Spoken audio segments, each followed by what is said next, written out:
Hello, it's Mugetsu, and well, we're going to start a Mega Man X Dive stream that I really should have done on Friday, I think, but I wasn't able to, because of various circumstances. So, yeah, I'm gonna have to finish my co-ops for this week. I think it's going to be mostly just that. Okay, we're gonna play some music, and I'm gonna do the usual share the link and let people know.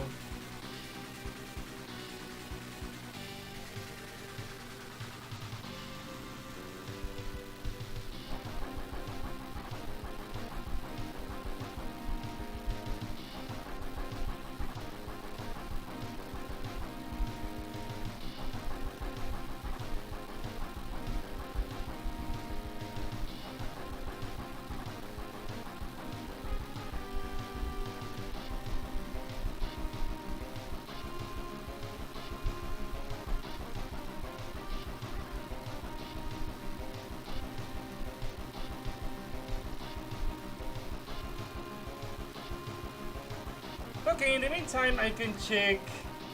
I have taken care of almost everything. I don't know what else am I missing. Okay, I haven't done PvP, Jacob and Race. Okay.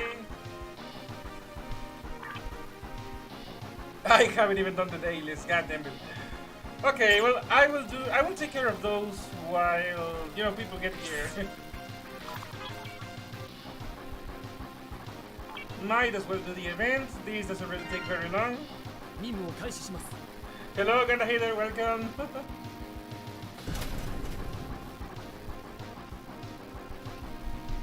You could say that this is like an emergency dive stream that I really should have done before, but I didn't really have the time to.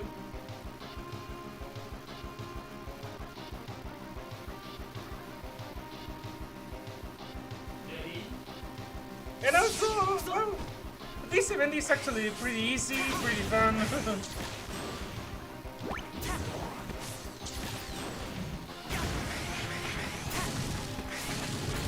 I guess you could consider it a combination of Shingeki no Kyojin shenanigans and Chainsaw Man moments.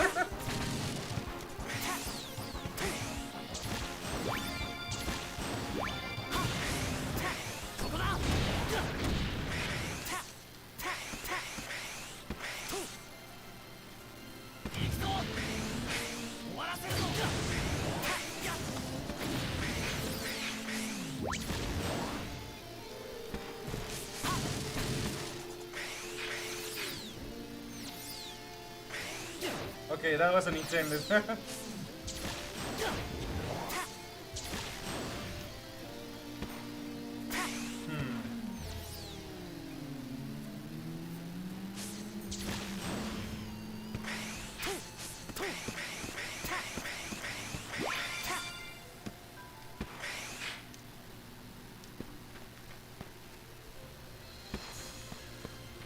I know that they have the music player at random. I mean, set to random, but come on, that is like the least fitting music for this.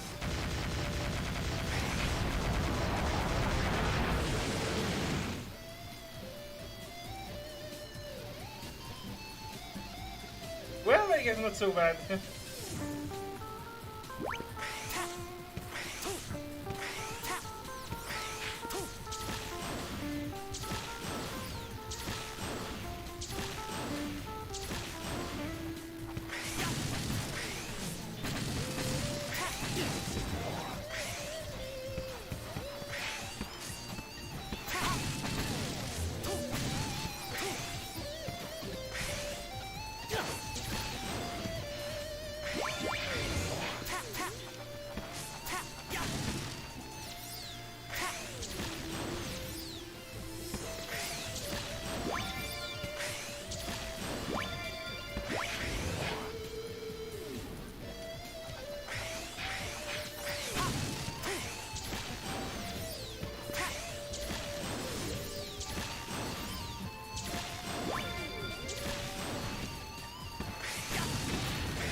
Understandable.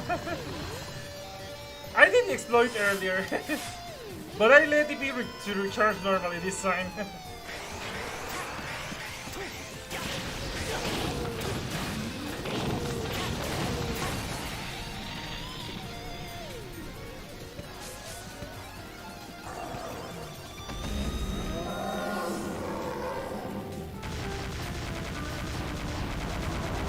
Big Bad Wolf loses to Chainsaw.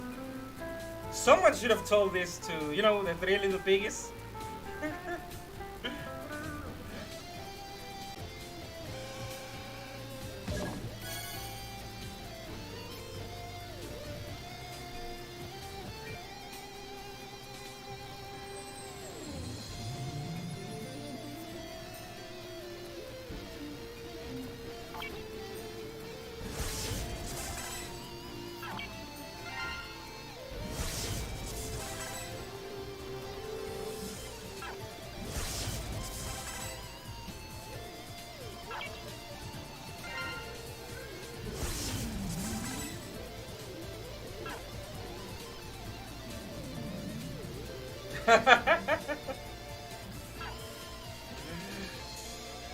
That's a good question.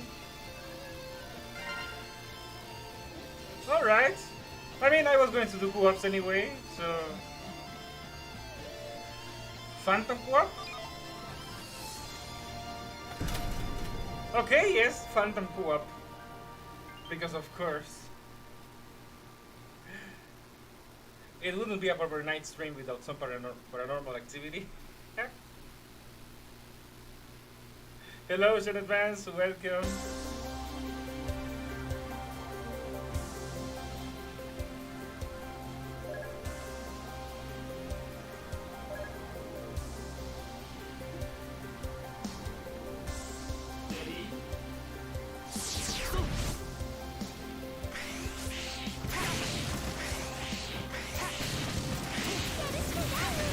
I guess we're gonna go change some MMX on these co-ops.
And he was hit with El Cabonk.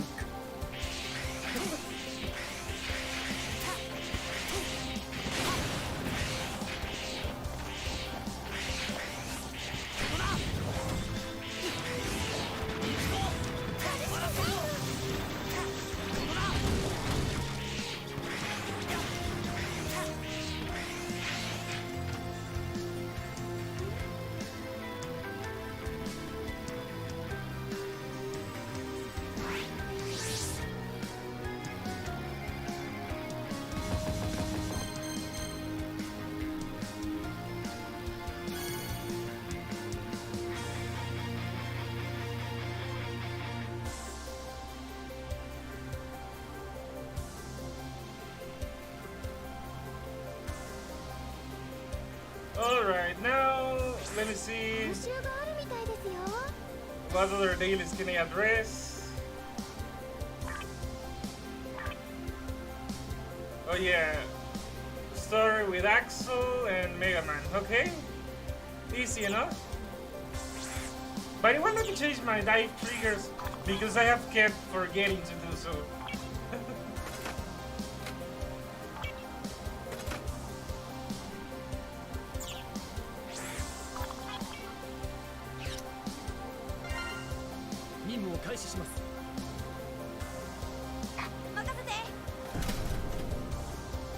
You're welcome in advance, no problem.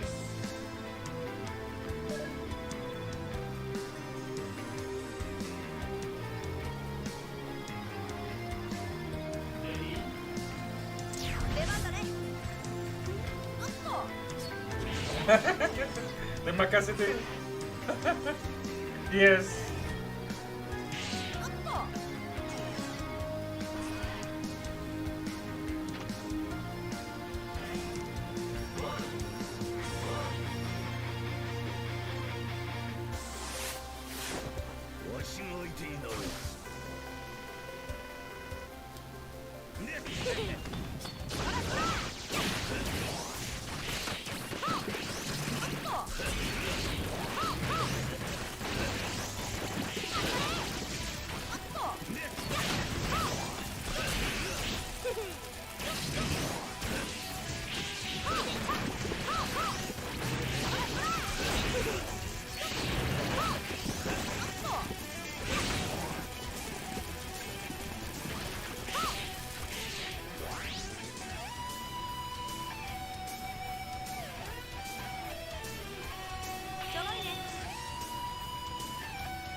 Okay, and with that, at least I don't have to worry about the event dailies.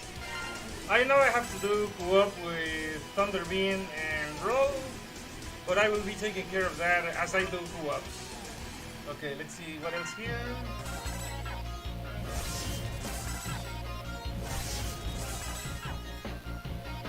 Race and Jacob, okay. I think that you guys know what challenge I'm going to do. I mean, what Jacob I'm going to do. It's level 8. You know, more bit players for the junkyard.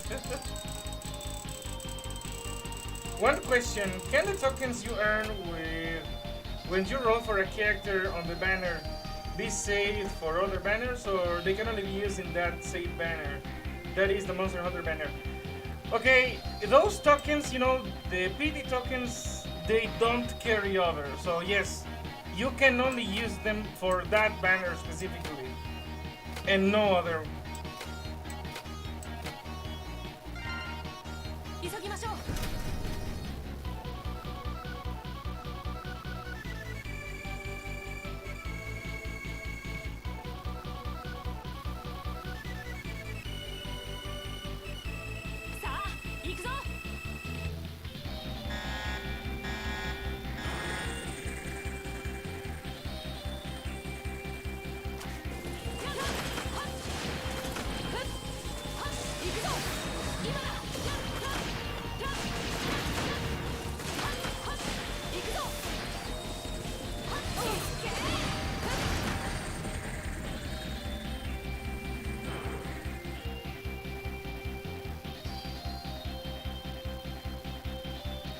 Yeah, there are some other games where PD is interchangeable, or even you can store the currency. They have, for example, like milestone tickets or something like that.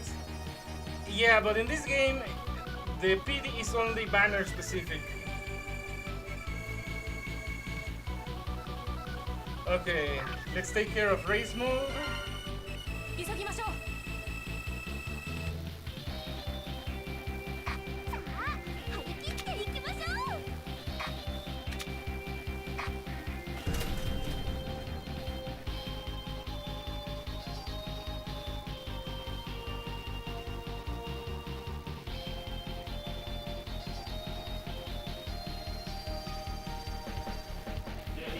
I guess Ruby Spears is having dinner, considering that he hasn't shown up. But who knows? Maybe I jinxed it, or you know, maybe I summoned him.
No, sorry.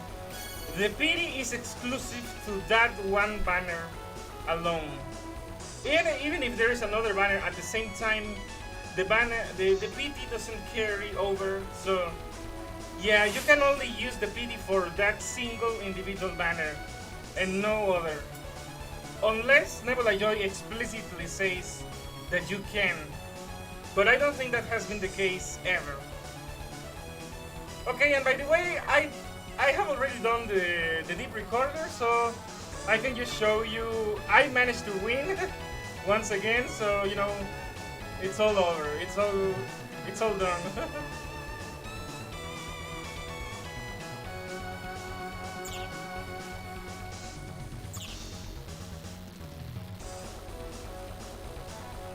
Yeah, you know what? Let me see if let me show you.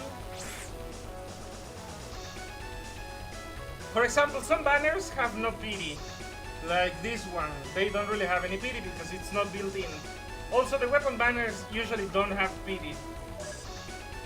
Well, this banner obviously has no PD.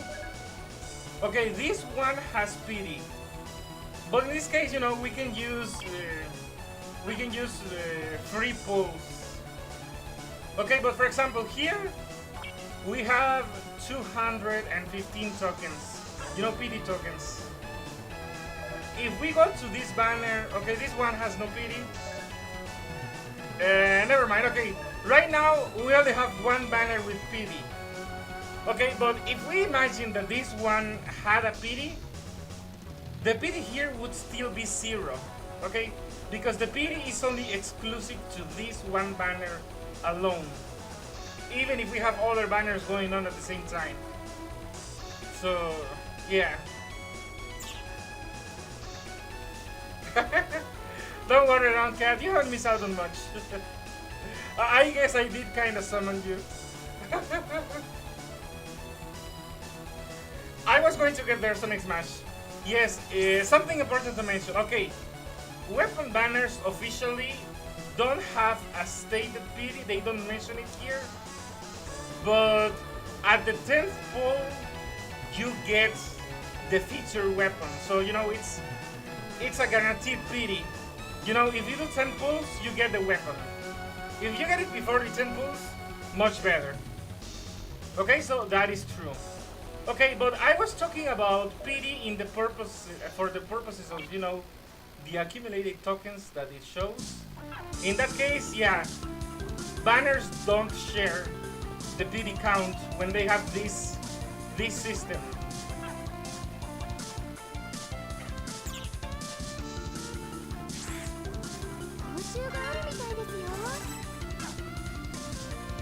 Okay. You know what? In this case, I'm gonna focus on PD. I'm sorry, on co-ops, and then I'll leave PvP for last. Okay, so let's see. This is done. This is done. Okay, this is not done.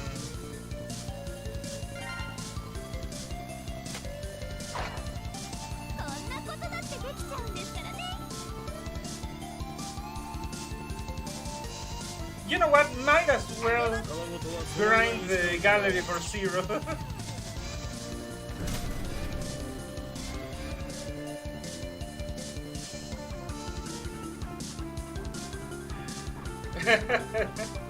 Yeah, it's from MMX Corrupted, Uganda Hater.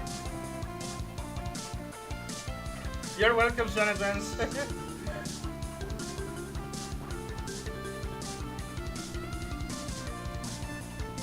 It's pretty neat music.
Hola. Ya ni sé cómo llamarte. Pero hola.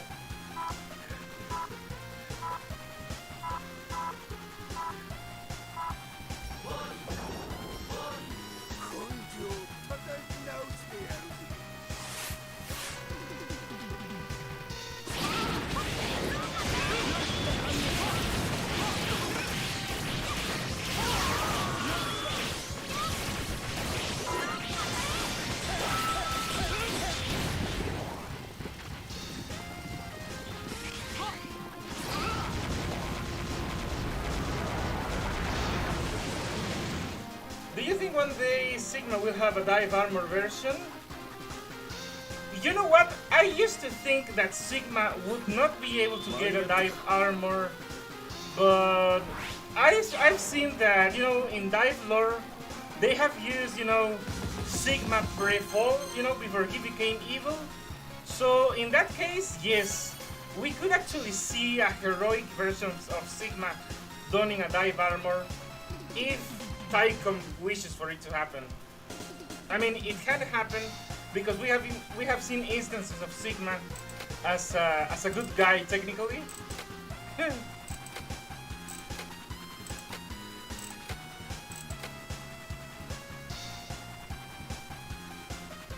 Yeah, I know. We need Captain Sigmerica. Okay, let's see the other message. Mejor llámame Cuchillos ahorita. Ok, Cuchillos. Está más fácil.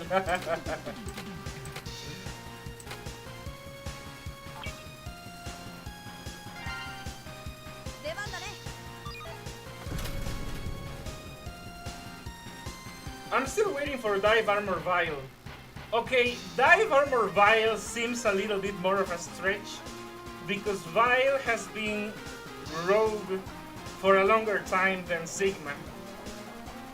Also, I think that this is semi-canon, or at least it's like fandom accepted canon, that Vial isn't even, a viral maverick. He's a glitch maverick, He's evil because of physical defects in his circuits, which are a result of Dr. Kane's imperfect design, and replicating process from Light's architecture for X. So in that case, I see it more difficult by having a dive armor. He could have like a virus armor or an evil version of the dive armor. Yeah, but a proper dive armor, I don't know. They should give Vile, a little bit more of character development and have him achieve redemption in some way for it to be viable. I mean, for him to have a dive armor and, be heroic.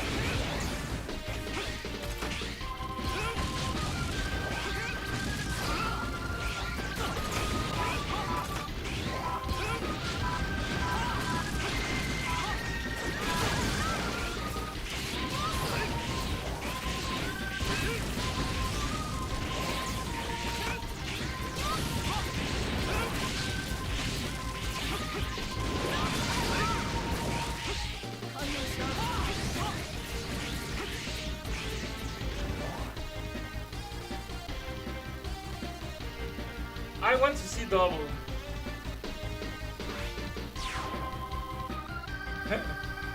Yeah, double would be cool to have. And you know what? Dive actually has the potential to expand on, the character development and, to show them in, a little bit of a broader light.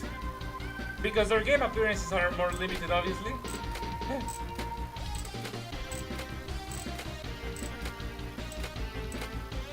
I would agree to seeing Double in action, as a boss, as a playable character.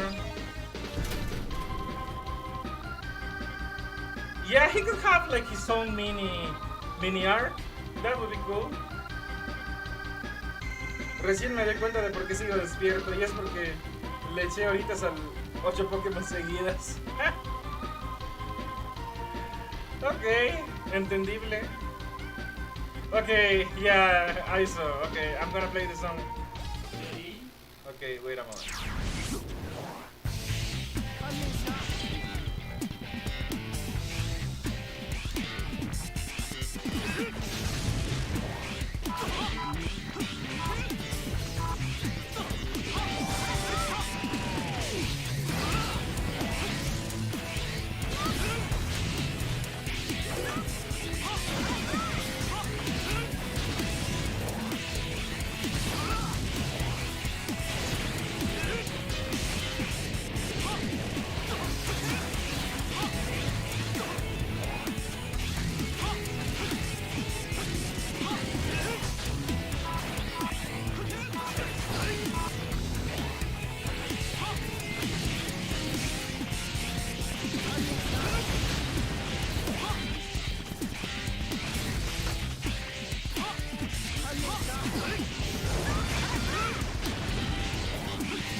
Yes, Sonic Smash, yeah. Round Cats in that song.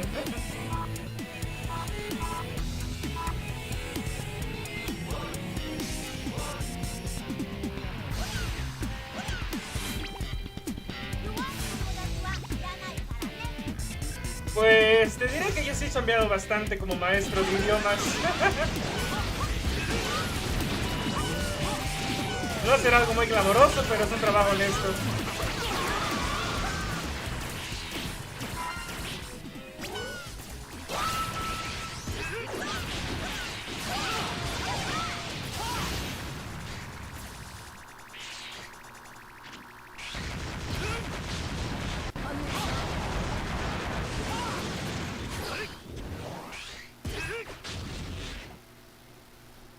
Okay, I saw that the music ended. Okay, but Ruby's Beer sent more.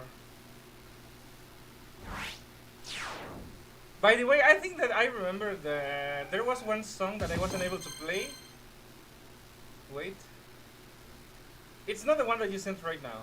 Okay, well, never mind. I'm gonna play the second one that you sent. And then I'll see.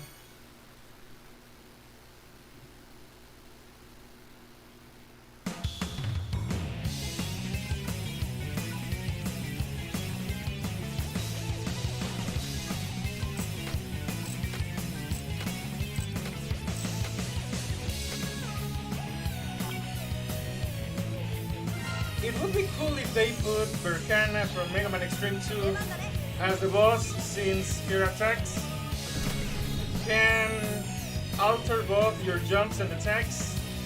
That is like in the Game Boy Color, where the A and B.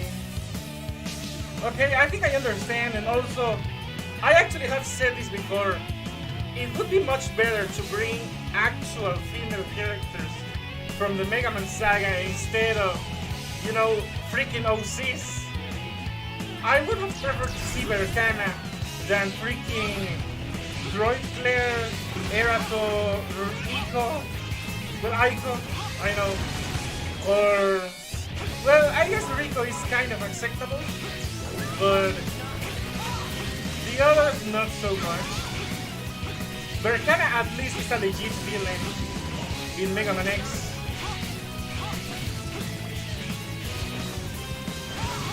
You know, especially, I would have much preferred to see Berkana than Erato, for sure.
Ayuda, mis momos dieron cringe en vez de risa.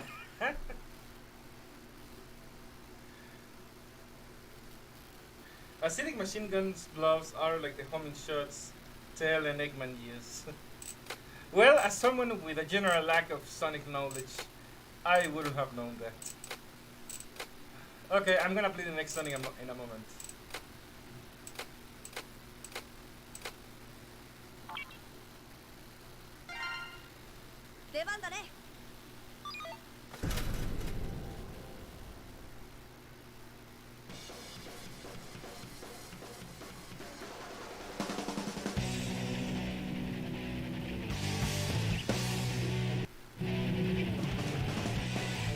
I think I know this one from Super Mario Bros. Z.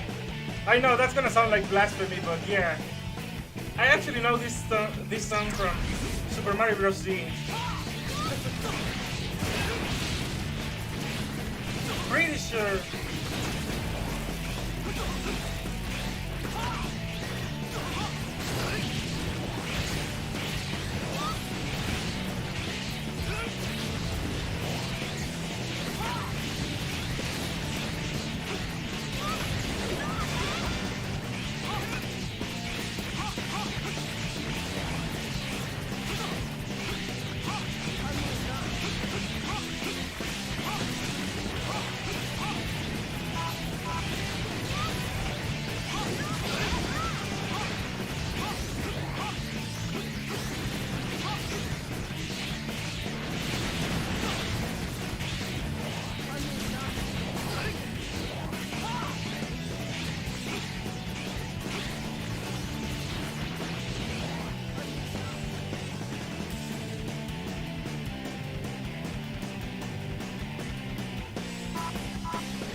Malditos el Pokémon diciendo que va a haber alfa en Orange y nada, puro idioto. Yo la verdad desde la tercera generación le perdí el rastro a Pokémon, así que me están hablando en chino.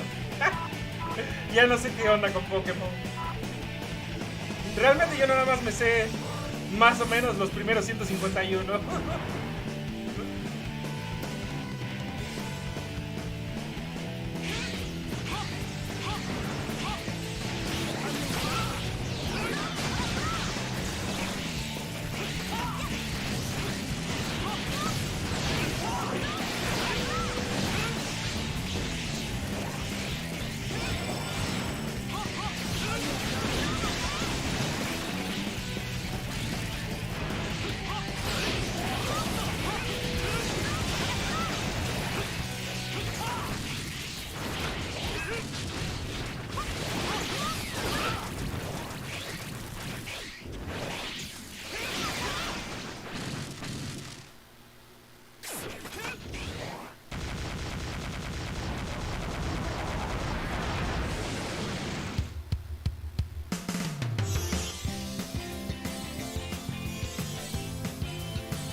Did you see the new Mega Man X DiVE news?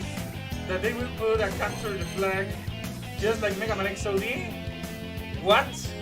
Okay, I never heard of that. What the hell?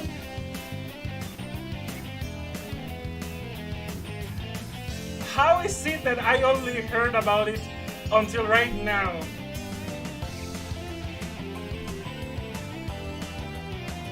I guess I haven't kept up as well as I should.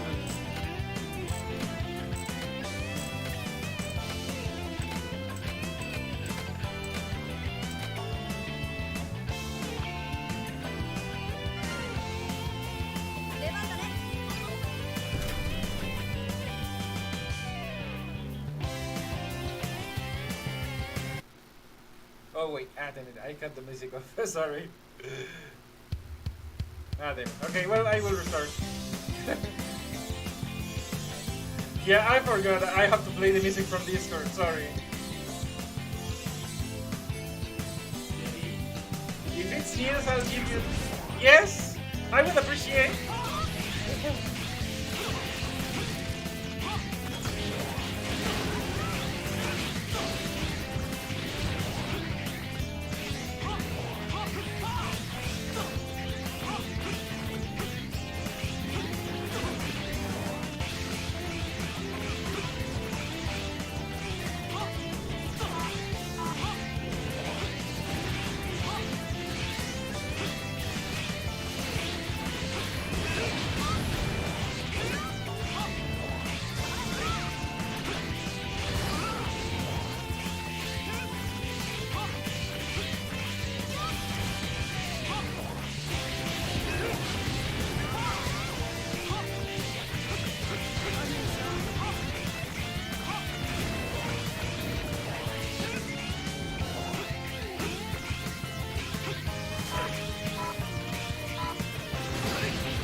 Sonic Adventure 2 stage is in San Francisco.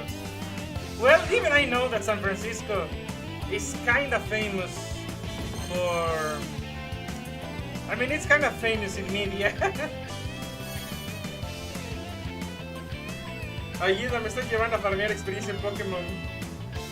No lo digo yo, lo dice el admin del clan. ¿Tienen clanes en Pokémon?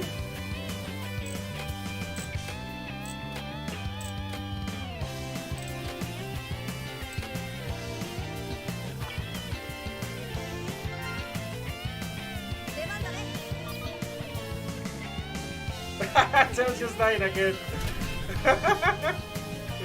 Okay. Alright, in advance, thank you. Okay, well, that song is about to end, but we have another one. I guess we're doing Sonic Adventure 2.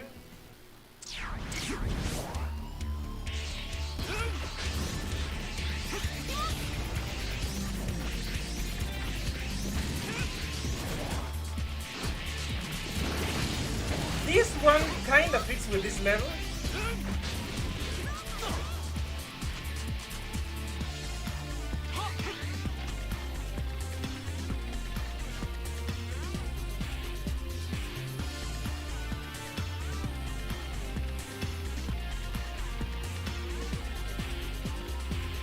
Adiós mi partida de Celia. Hola partida Encanto. No entiendo su jerga, joven.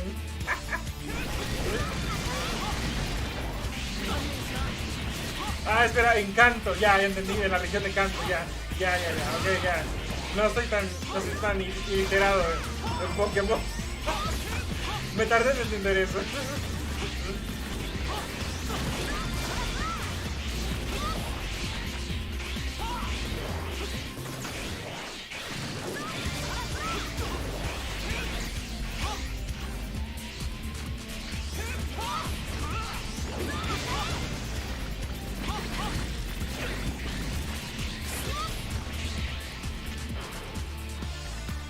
Por un momento pensé que lo de Encanto era la película de Disney.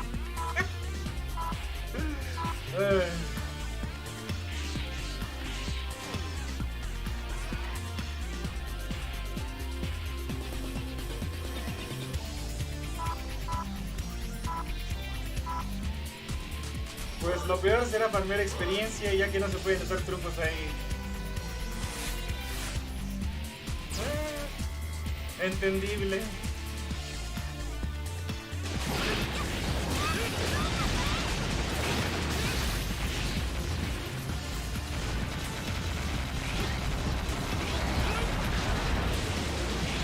Okay, these bosses weren't smoked. They were alright, I mean, outright barbecued.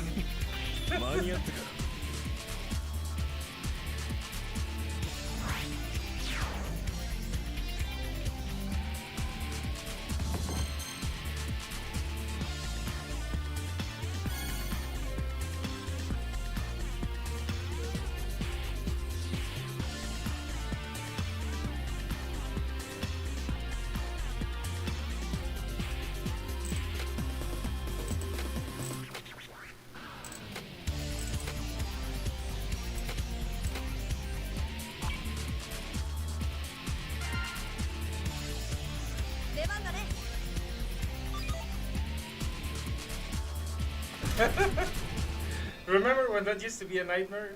DiVE 06 now. Yeah. Well, you know, with stacks, I didn't really struggle against those bosses. Because usually, you know, tags can't die in PvE. I know. I mean, my DiVE 0 is only like 1 star, so I can't expect much.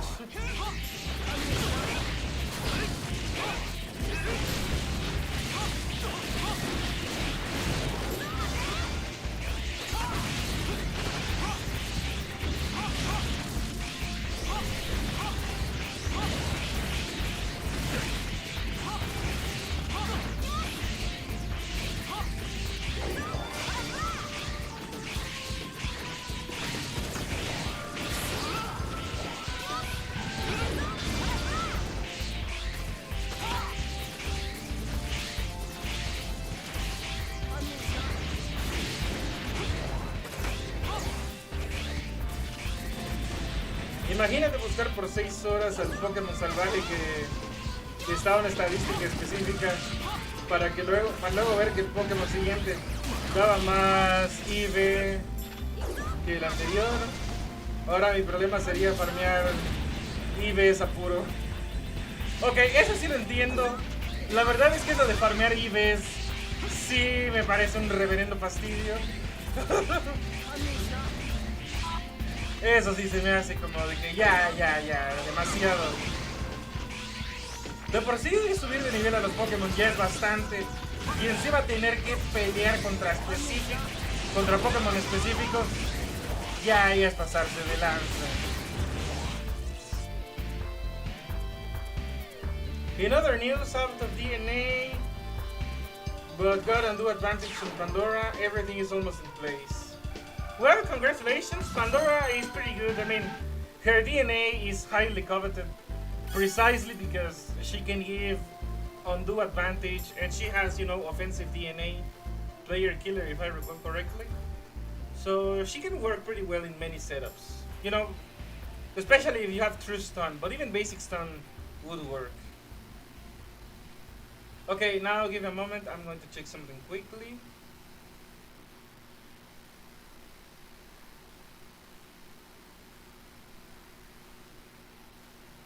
Okay, I saw a ping.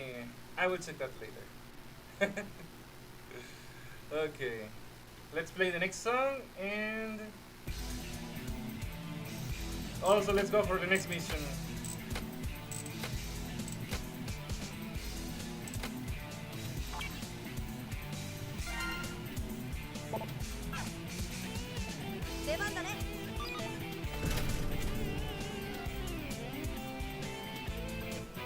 Estuve por 4 días seguidos intentando conseguir un equipo para el competitivo, pero todo fue en vano porque un equipo random que tenía mejor en IVs y EVs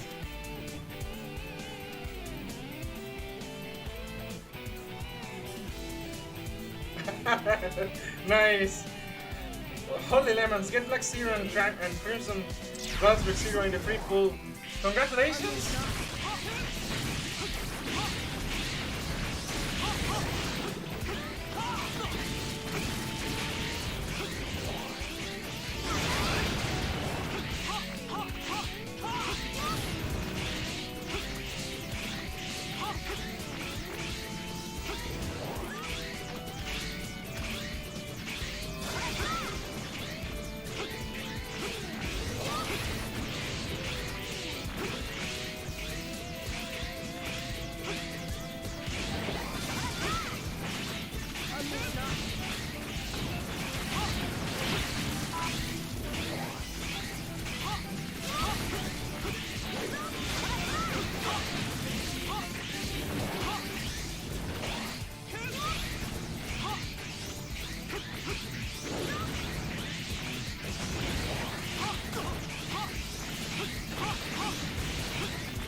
Pokémon favorito que no sean los iniciales.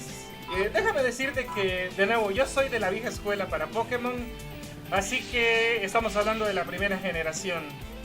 Que no sean los iniciales, mi Pokémon favorito es Dragonair. Ya sabes, la línea evolucionaria, dígase, no Dragonair, Dragonite, la evolución final. Ok, Dratini, Dragonair y Dragonite. Ok, eso no se me olvida.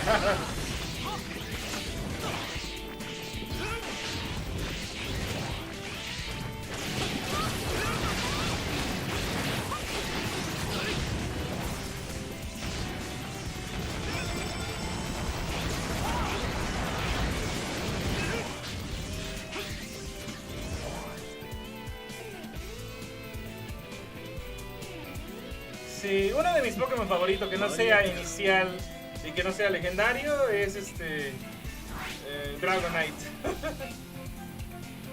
¿Qué te puedo decir? Me gustan los dragones. Not Drillman iframe stalling today. No mighty Russian drill. Too bad we don't have beats.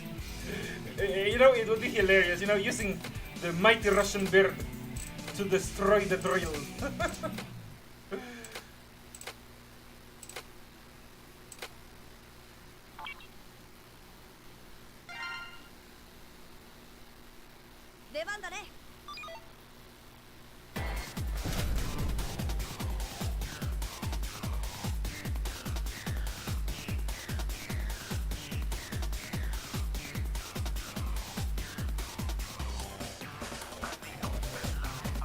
You know, now that I have experienced the, you know, over half of the classic Mega Man games, yeah, there's a lot of stuff I would love to see in DiVE from the classic game. You know, like Beat, Tango, even, you know, the Rust Jet, the Rust Marine, the Mega Man Killer.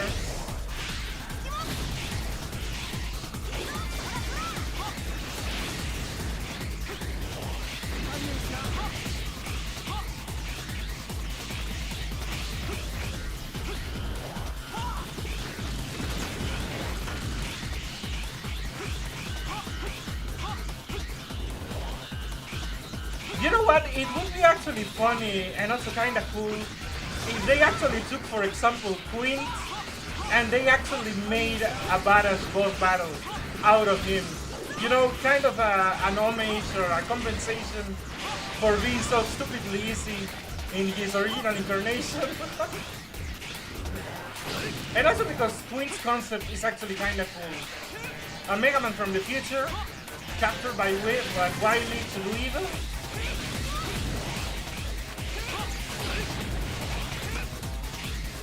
Quint deserves better.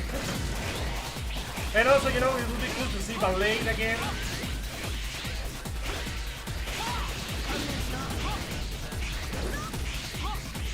Funk would also be a pretty good boss battle.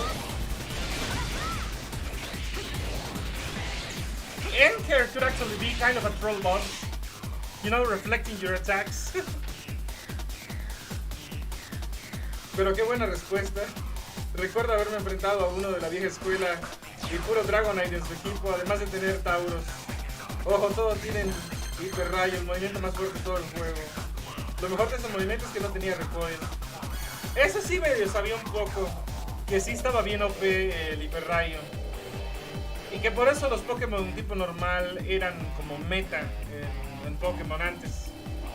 No estoy al tanto del competitivo ahora.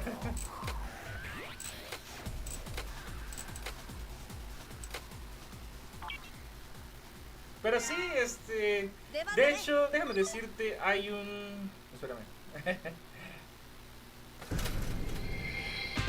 Hay un ROM hack del Pokémon Fire Red de Game Boy Advance que se llama Pokémon Ultraviolet, que tiene básicamente todos los Pokémon de las 3 primeras generaciones capturables dentro del juego sin necesidad de intercambios ni de cosas raras. O sea, es simplemente explorar, hacer algunas misiones en el juego e ir avanzando y descubriendo más Pokémon. Así que en ese juego puedes, si sabes como, digamos que si sabes moverte en ese juego, puedes conseguirte a Dratini como starter. Eso es lo que yo hago cuando juego. También se puedes conseguir, creo que a la, you know, a la pre-evolución de Gardevoir. Y creo que también a la versión bebé de Tyranitar. Te los puedes conseguir como starters. No me sé los nombres, eso sí. No me sé los nombres de esos.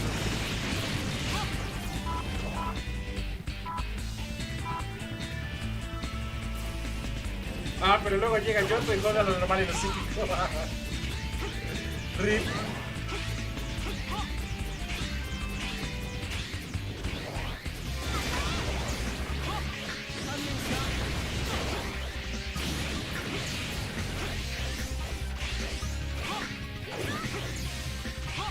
Recuerdo yo los días del Pokémon Stadium. Se ponían las retas buenas.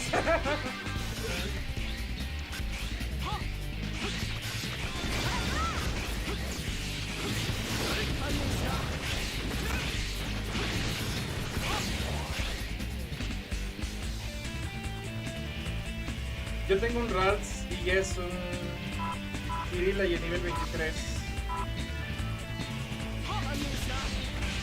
Bueno, pues te digo, en ese, el Pokémon Ultraviolet, puedes capturar starters. Puedes capturar a tu starter en lugar de usar a los del Profesor Oak. Entonces tienes la opción de conseguirte a Dratini, a la versión bebé de Tyranitar o al Ralts, creo. No me acuerdo cuáles otros. Pero pues es interesante.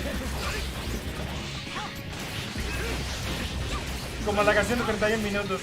Es muy interesante.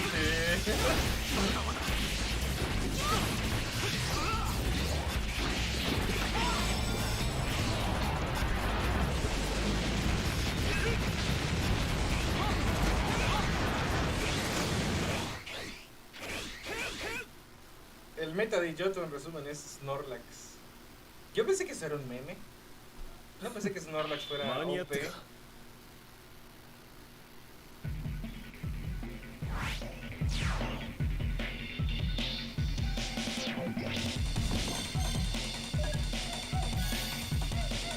Okay, this is another song that I actually recognize from Super Mario Bros. C. Okay, I'm seeing a pattern here.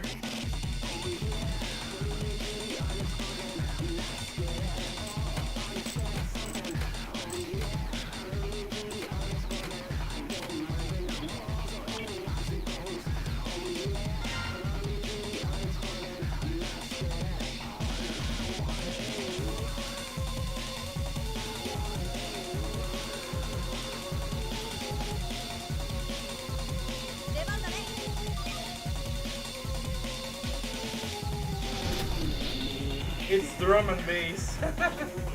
What about treble?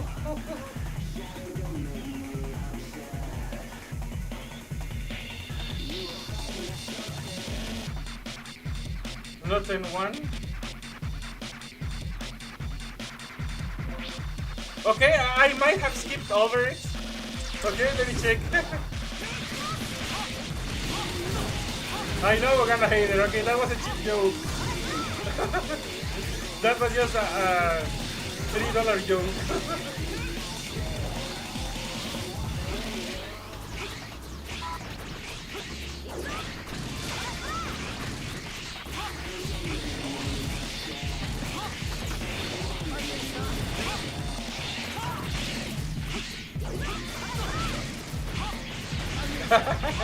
Buttons.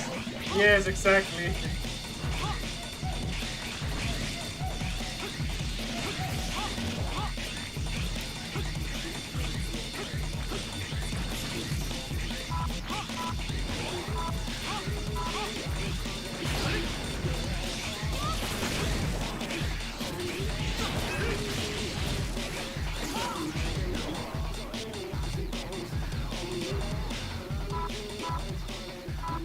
Damn, Super Mario Bros. C. Love that series. I watched when I was a little kid and I still like it. Damn. I think I was in secondary school when Super Mario Bros. C came out, so damn. Moment to feel old again.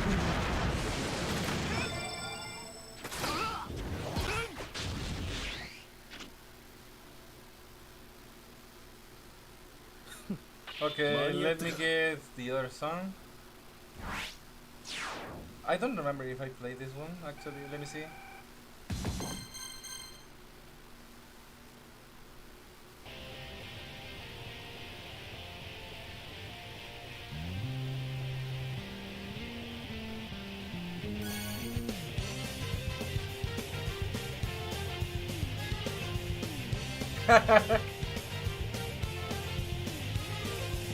And you know what? It's still quite a few months before Thanksgiving, but we already carved the bird.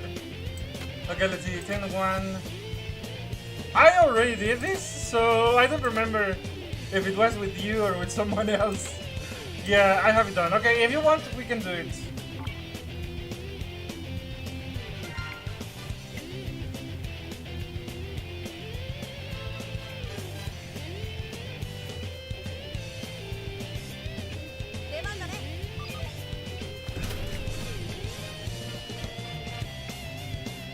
No es. Snorlax tenía mucha ventaja, ya que pocos usaban tipos lucha, que además tenía una barrera contra ataques especiales. Nada lo borraba y con un Chansey harás un infierno al rival. Más o menos tengo cierto conocimiento de que había una estrategia rara con el Snorlax y Chansey, pero no entendía yo los detalles.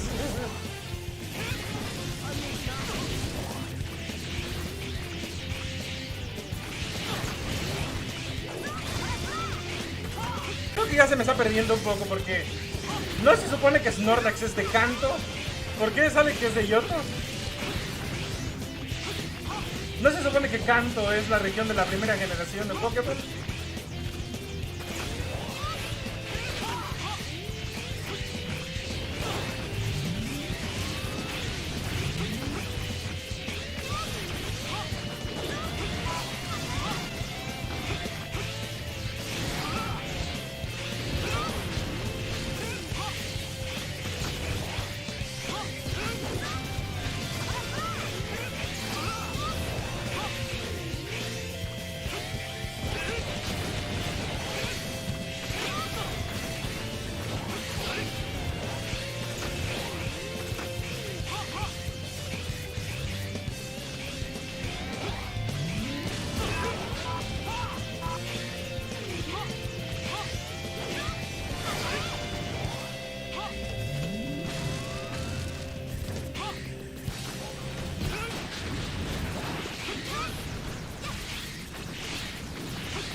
Hello, Speedy, welcome.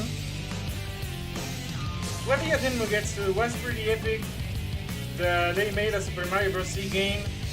I remember seeing the rumors about the Super Mario Bros. Z game, but I didn't see it being made. Did someone complete it?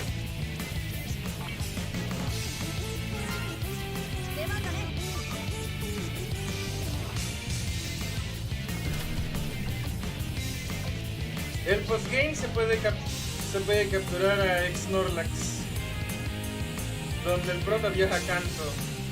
Ah, ok, y sí me acuerdo de eso, que en los Pokémon Gold y Silver podías regresar a Kanto, y hasta te podías enfrentar al entrenador original.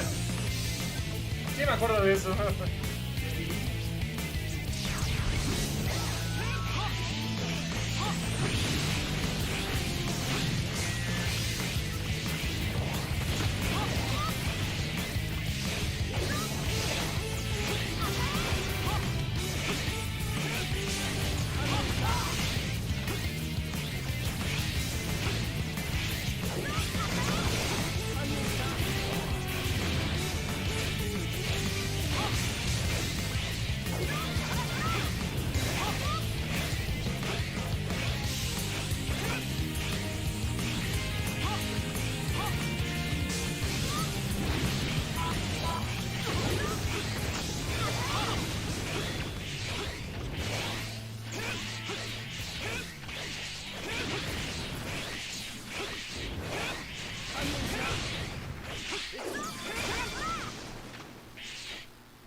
¿Sabías que la mayoría criaban Snorlax escondidos para mínimo tener 3 y luego poner un Chansey?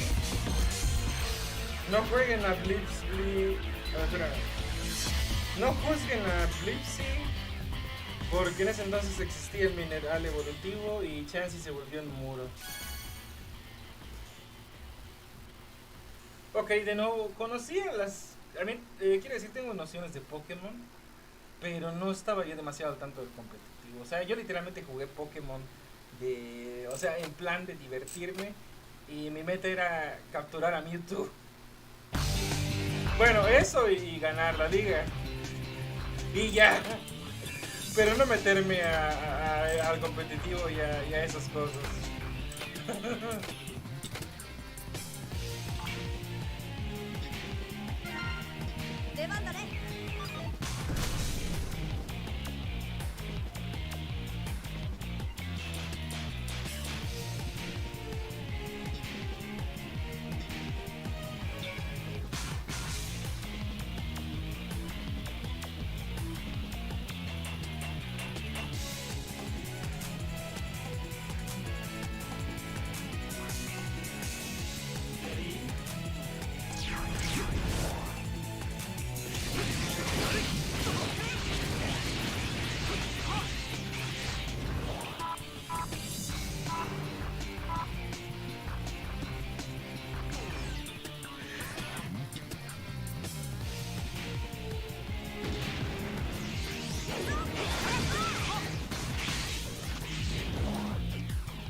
Yo con 40 rounds de Pokémon Radical, rey de la mochila, y perder siempre el enfrentamiento final contra Blue, que siempre lleva un Groudon. Esa sí suena de locos.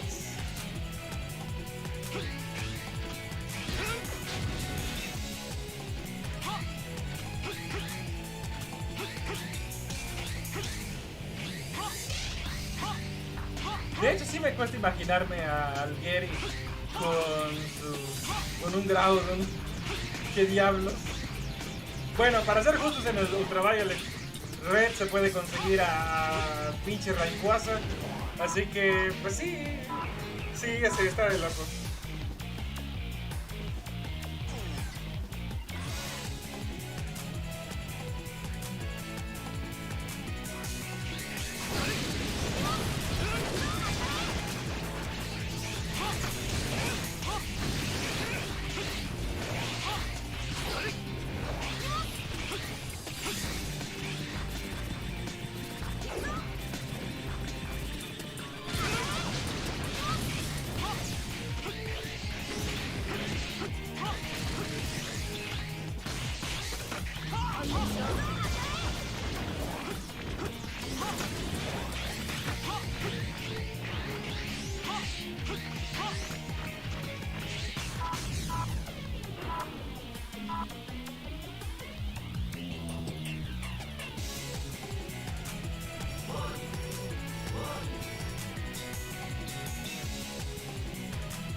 Ok, ahorita leo lo que dijiste. Eso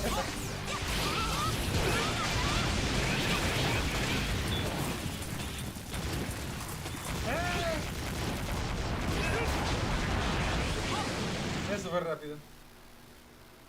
Lo peor en el modo hardcore siempre terminaba en el combate final con Giovanni, que tenía un equipo para sufrir, puros ultra entes y Pokémon para debilitar y mega evolución. Giovanni con Pokémon en Mega Evolución igual se me hace algo... lo que sería cursed.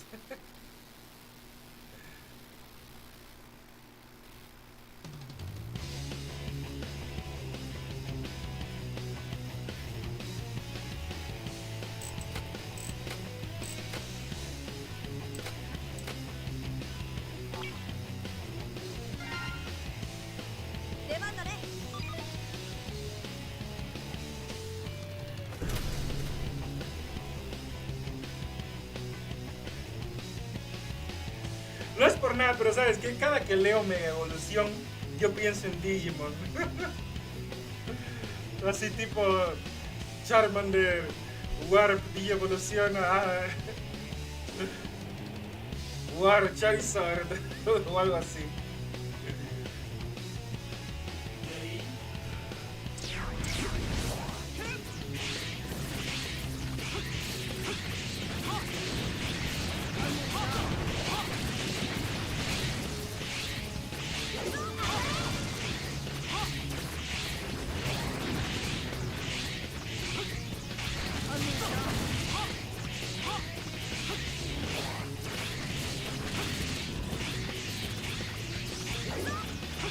Y más porque no te emboscan, no te emboscan sus secuaces. El pelo azulado y la pelirroja con su Mega Howdon y Mega Mawil. No sé por qué me suena a Jesse James, pero versión más hardcore. Bueno, creo que James tenía el pelo morado, no azul.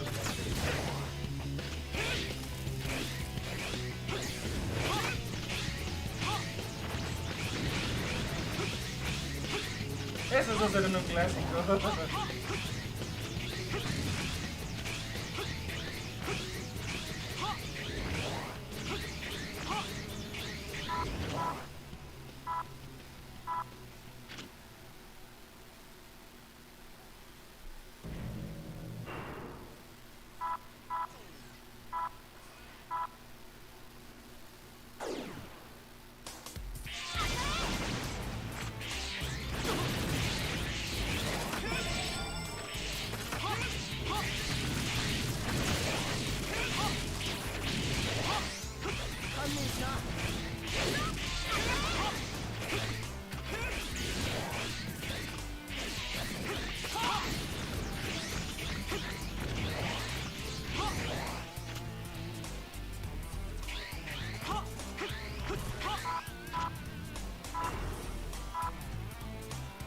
Solo diré que esos dos güeyes sí son difíciles de derrotar. Y más que ser un combate seguido. Ok. No fear of those RNG lag arms. I know, Roncat. Defeating them with extreme prejudice.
You know what? I'm gonna change my weapon just to be a little bit more useful.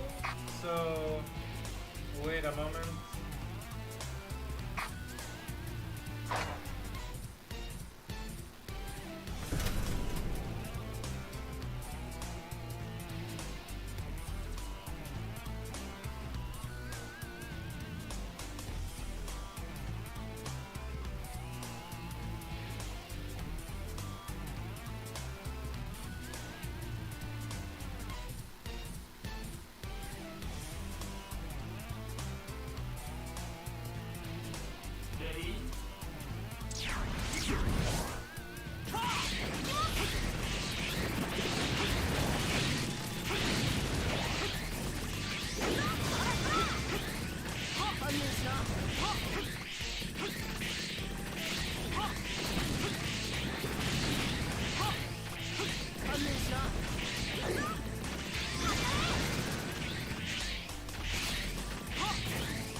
Okay, this weapon is so brainless.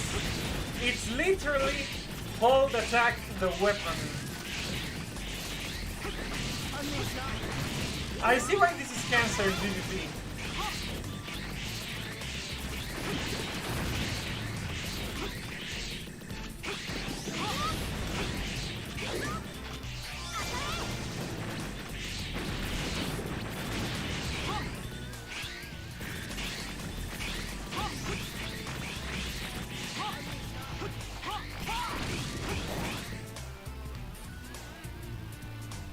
Bueno, ya me voy, mis causitas del señor. Tengo que ir a dormir, que en Argentina ya son la madrugada. Chao. Pues buenas noches desde México. Aquí todavía van a las 10 de la noche.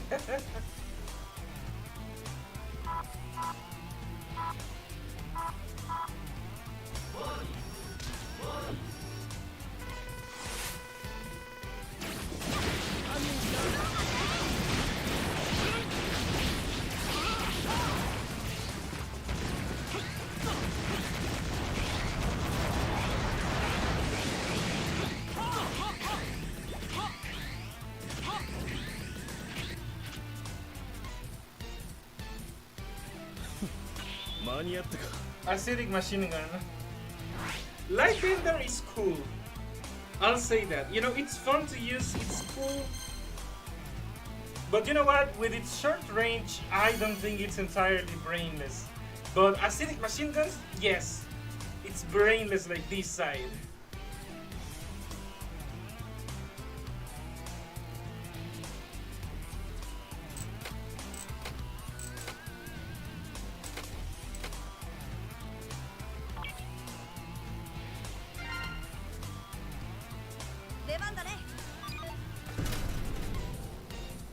Lightbender is like the Rhino from Donkey Kong Country. I hadn't thought about that comparison, but I can see it, yeah. I mean, Rambi was freaking awesome whenever I could get him. I remember.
Every Maverick that blows up my head listens to, as if they say, Sigma Kua. I'm not sure what that means, Sigma Kua. Okay, let me see if there's more music to play. Oh yeah, there is.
sea, lo que dice Krillin cuando lo mata el Freezer. Ah. Ok, ya. Goku. Ah. Ok. Ese sí es un clásico.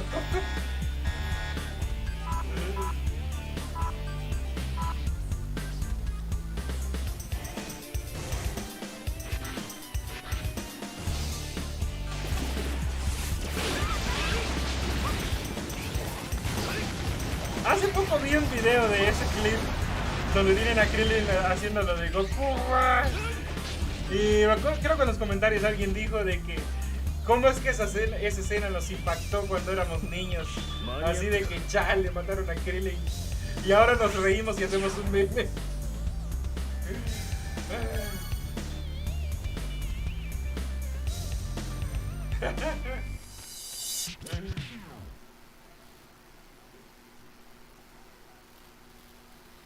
¿Fundió?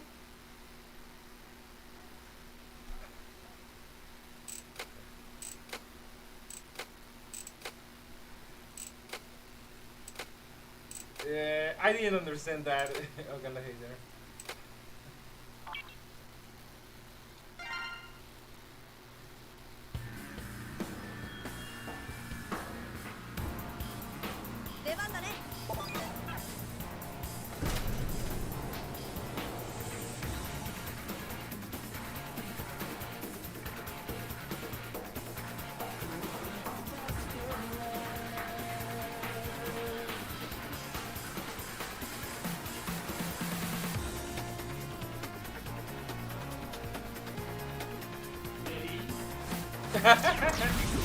No, I was talking about the iconic scene where Freezer killed Krillin.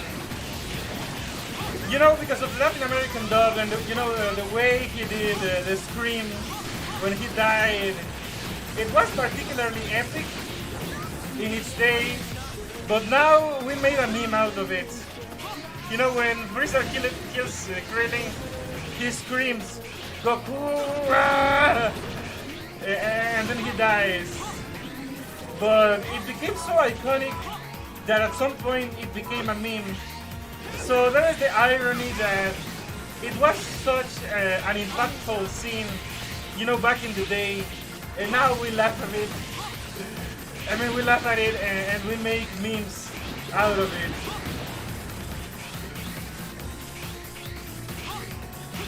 And also the next part, or I think that it comes before, where Goku says, like, stop it, Freezer. But he says, you know, in Spanish he says it like, ya basta, Freezer.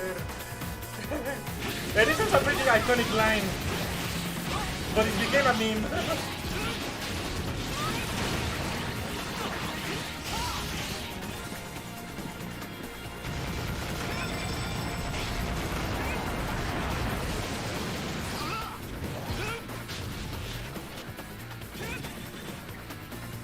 You can literally look it up, you know. Who wants a drumstick? An ostrich drumstick. That's a decent meal, I guess. I mean, going by the size.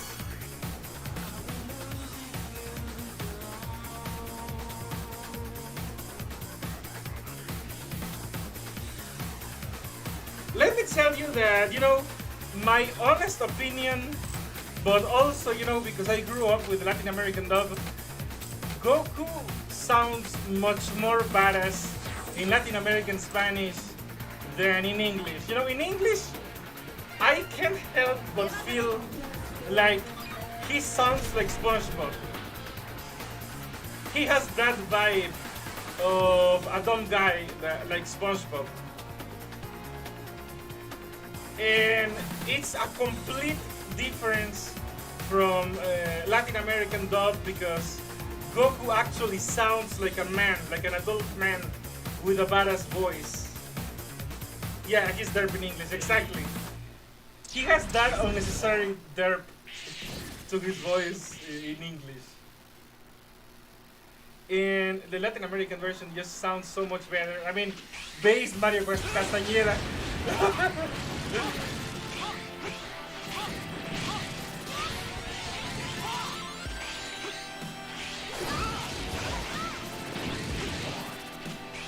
By the way, also, you know, Freezer in English sounds like an old librarian, like an old grouchy librarian. And in Latin American Spanish, he sounds like an actual evil emperor. I'm not kidding. Even if you don't understand Spanish, I mean, you probably know by heart what they're saying. I would recommend you to try to listen to the Latin American Freezer and then, you know, the English one, and you can't go back to English. I can almost guarantee you cannot go back to the English one because the Latin American one has the actual voice of an emperor, of an evil emperor. I'm not kidding.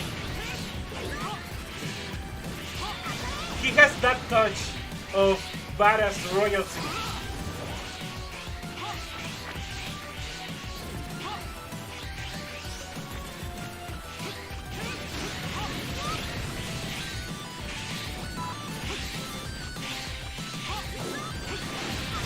You heard me saying that I love Goku in English. I mean, I don't have anything against Goku in English. I know that there are people who grew up with him and they love the voice. And also the Super Saiyan 3 transformation is actually badass, okay? He actually did it well. I have heard it. But in general, I mean, I heard that Goku and he sounds like SpongeBob to me. He sounds derpy. Okay, I can't shake off that notion that he sounds derpy in English. The only reason I pick English audio in Dragon Ball Z games is only because the Japanese voice is actually worse somehow.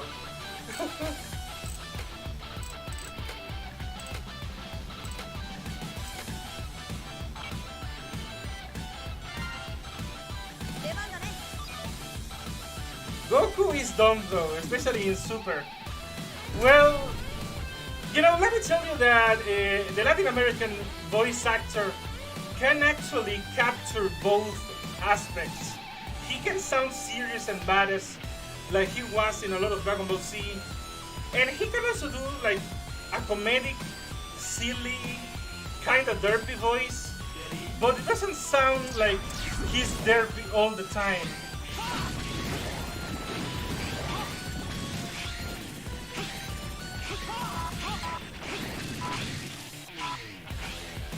I think that the difference is hard to explain, okay, but he can actually he can cover Goku's part of being a dumb character. But I think that he still does it better than the English version. I'm sorry.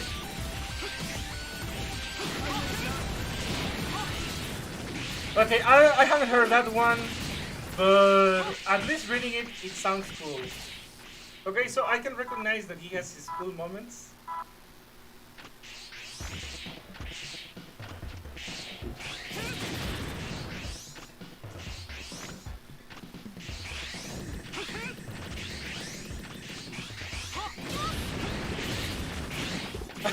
In English, Frieza sounds like Rita Repulsa from Power.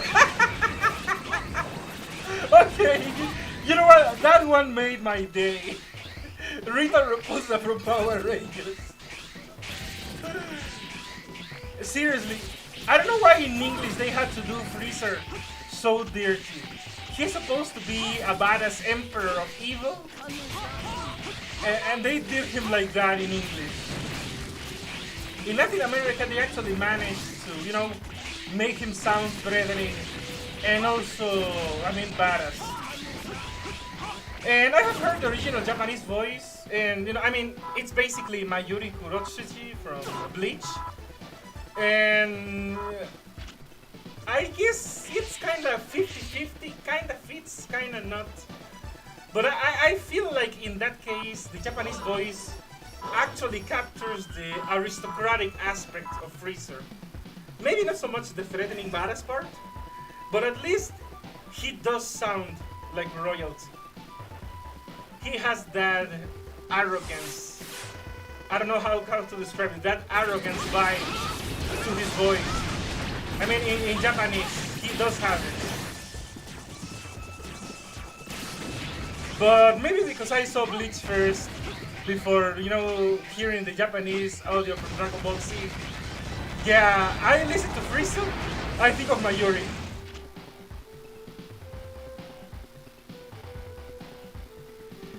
Mao got Resident Evil 4. I don't like Frieza English original voice either. Yeah, me neither. What do you think of the Japanese voice of Goku? I honestly don't like it, okay? I understand that the fandom loved Kid Goku's voice so much that they wanted him, I mean, they wanted the actors to stick around for the adult version, but I personally cannot endorse that decision, okay? A grown man, a grown muscular man with the voice of a child? No, no. I mean, no. Unless he were a freaking castrati?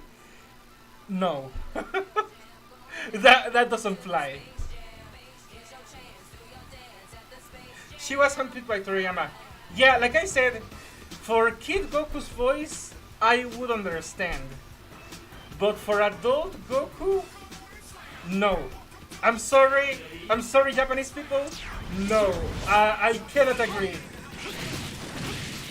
Also, it's even worse because that same Goku voice for adult Goku, they use it for Gohan and for Bardock, and I mean, come on, Bardock really?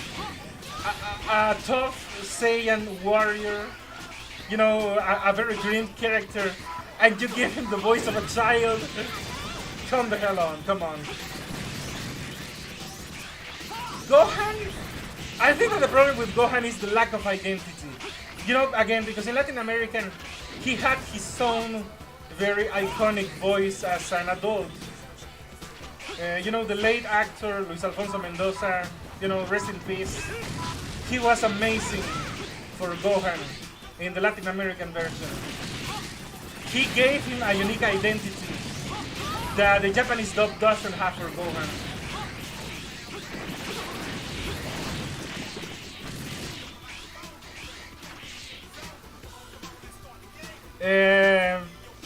I think that we're out of Sonic music.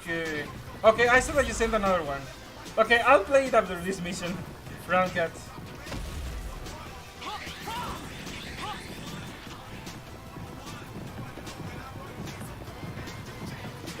Castrati.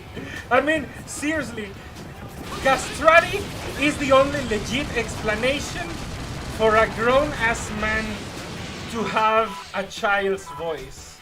Okay?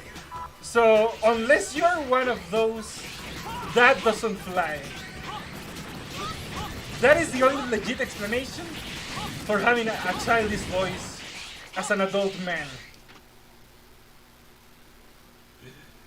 Little Goku from Dragon Ball sounds more like a man than the Goku from Dragon Ball Z.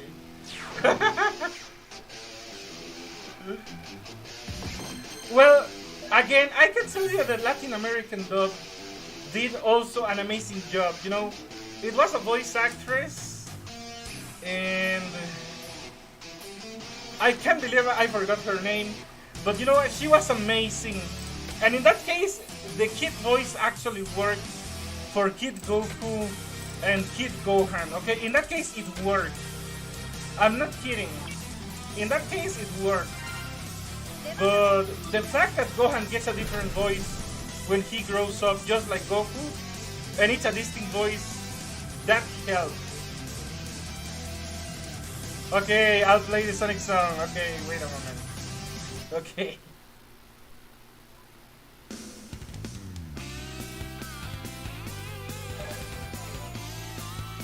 Yeah, the Broly English actor actually sounds cool.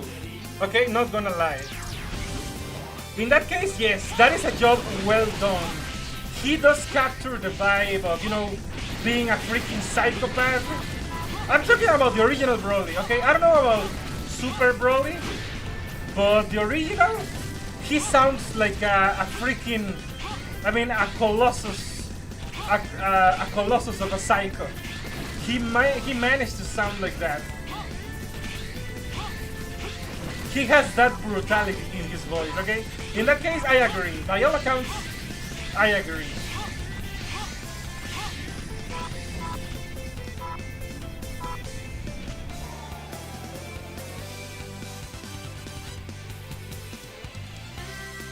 You know, that is one of the few instances where I can tell you that probably the Latin American version ties with the English dub.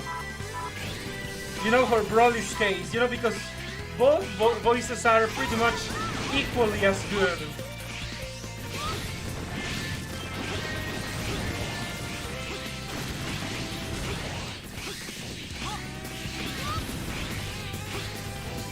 Also, fun fact that in the Latin American dub, Broly's voice is also the same dude that did Cells, and it doesn't sound the same.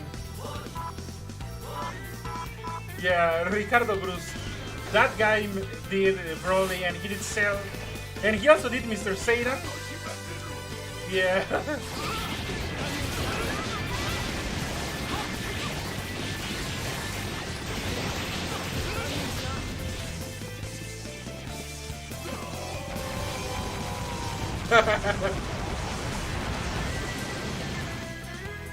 Yeah, Broly's screams in English are legit.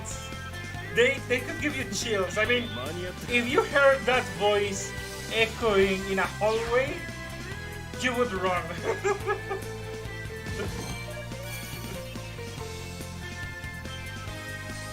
You know, that is an actual kind of demonic voice. And in the Ocean dub, Piccolo is voiced by Scott McNeil, the voice of Protoman White in Ruby Spears. Okay, I didn't know that. Now I'm gonna think of Piccolo, you know, like when he meets Neil. Hello, bro.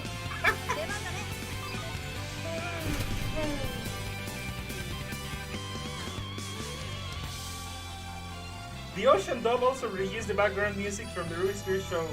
Wait, what? Ruby Spears music in Dragon Ball? I mean, I think we could make a meme about this. Ruby Spears music in my Dragon Ball? It's more likely than you think. Get a free Dragon Ball check.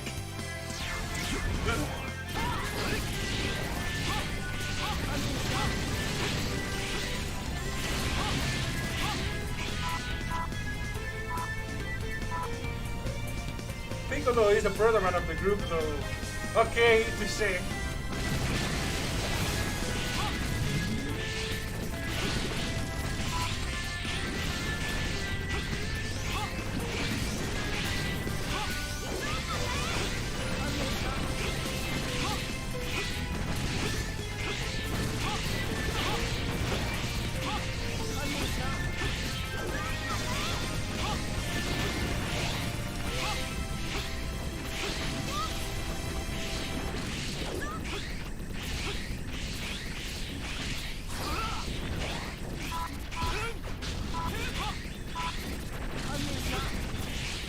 Okay, let's play the next sound.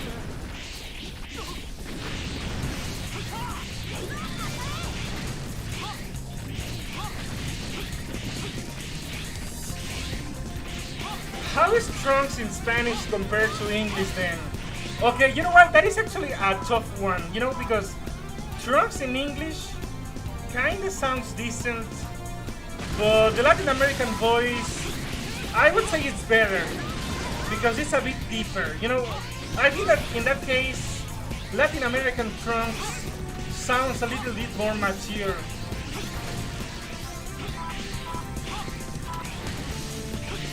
And also, somehow, Trunks' voice kinda lends itself for comedic moments too. He has that balance between being calm and badass, and you know, it doesn't sound outlandish in a comedical context.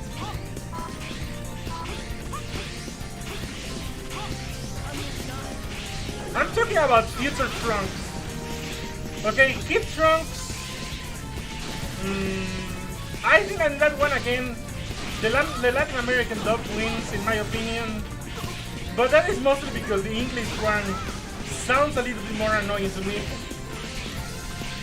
But they are very close. Latin American take masculine seriously. Well, not gonna lie, most of the characters do have a more masculine voice somehow. I mean, we also have some funny dubs. Like, I think that, for example, General Blue in the original Dragon Ball in Latin American Spanish had a very non-masculine voice. That was obvious, but it was done to hilarious effect.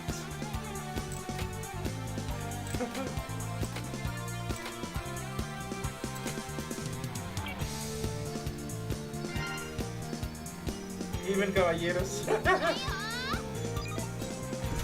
Well, again, Sensei, you know, Caballeros del Zodiaco, was amazing, but sadly the voice actor, you know, Seiya's voice actor passed away. Jesus Barrero, rest in peace. That man was also the voice of many childhood voices. Seiya was one of the most iconic ones. There was also, you know, Emperor Cusco from, you know, Cusco's New Groove. That movie, Latin American, I think, was even better than the English version, precisely because of the dubbing work. I think that the Latin American dub managed to be funnier than the original.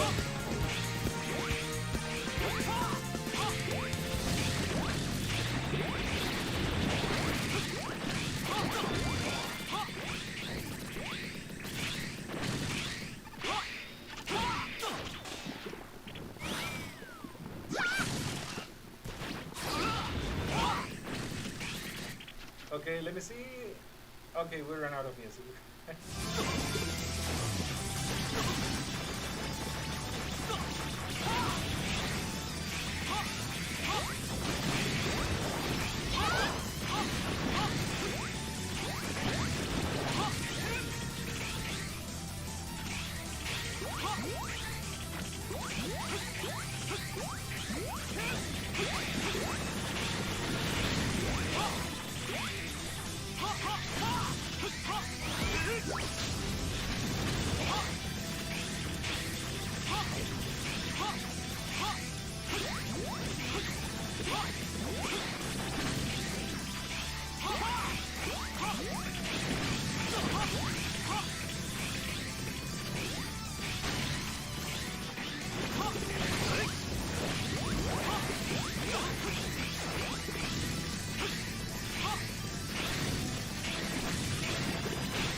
Dang, it was busy with that comparison.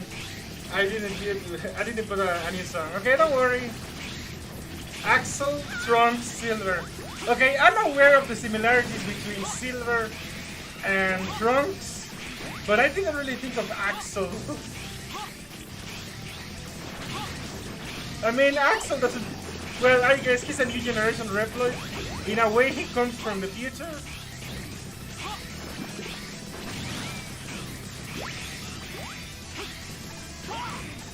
But he doesn't have the same level of maturity that Trunks has. I know Silver and Trunks are from the future. Axel is the kid the creators don't know what to do with him. Well, that is true.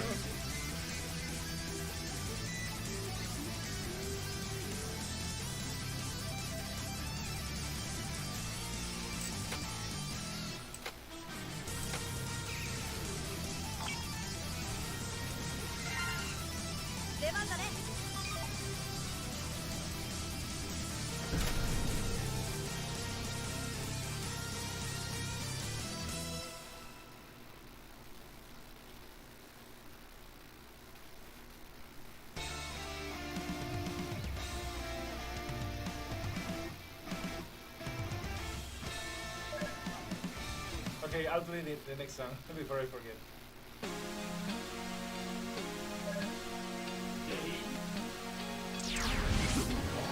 He's also the far less popular newbie. Yeah, that is also another difference. I don't think Axel has ever been so widely appreciated by the fandom compared to Trunks. I don't know about Silver, but I feel that a lot of people actually like Gears or Trunks, at least in Dragon Ball Z. I don't know in Super.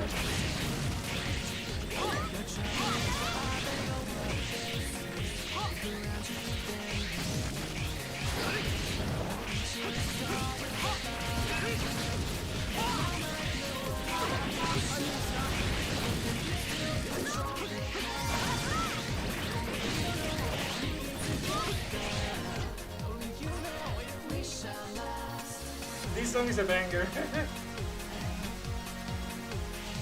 You know, for some reason, this almost sounds to me like the Giza Giza song from Metal Man. I don't know why. Super ruined Future Trunks. I suspected that.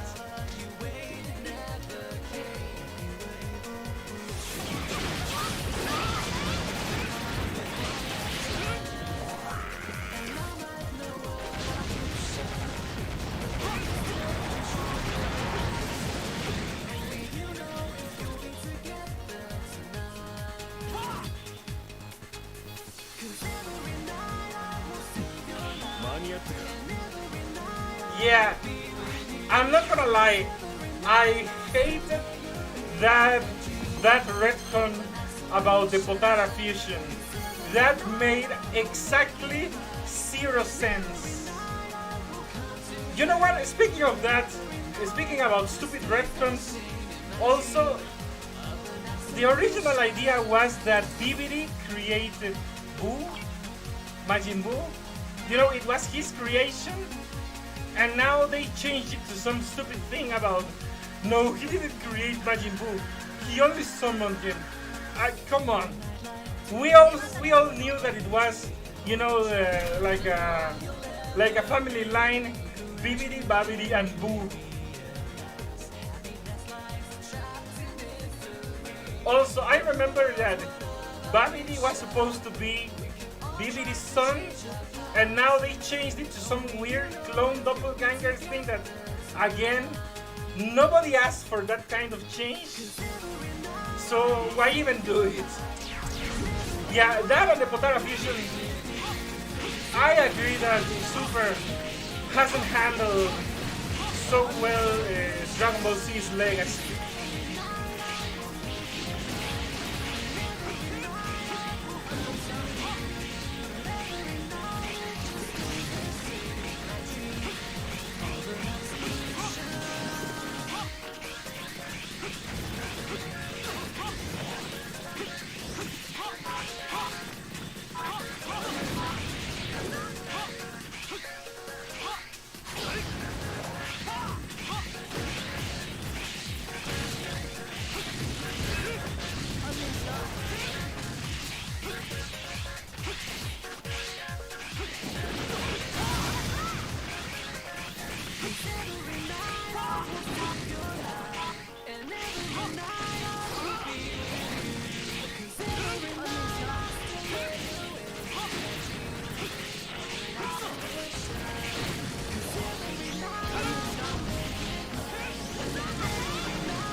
Chip Wing Wing looked like a chicken being processed in an assembly line.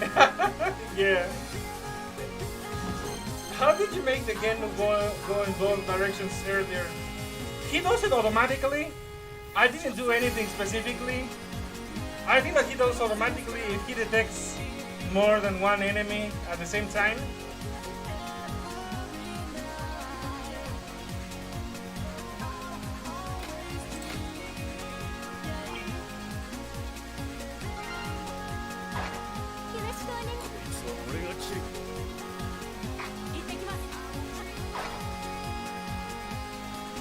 Okay. Okay, well, Shan Advance got this one.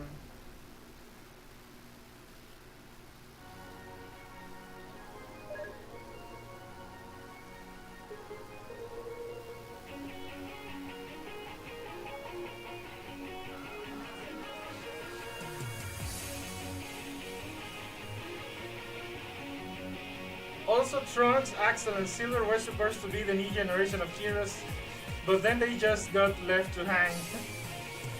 Well, I think that Trunks was intended to be temporary from the get-go, so we can't really hold that against him. You know, it was by design. Axel, yes, absolute failure because you do not replace Mega Man X.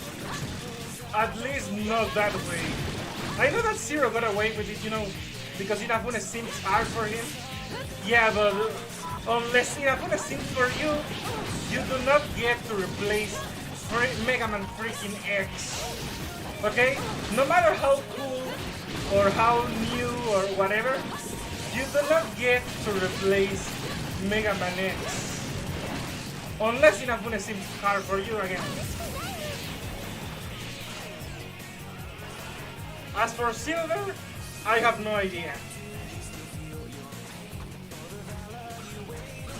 Pretty sure Trunks was based off of John Connor from Terminator, since Toriyama was replaced with all sci-fi movies. I mean, I knew that Toriyama was a fan of Terminator, and he kind of based that, he based the androids on those ideas.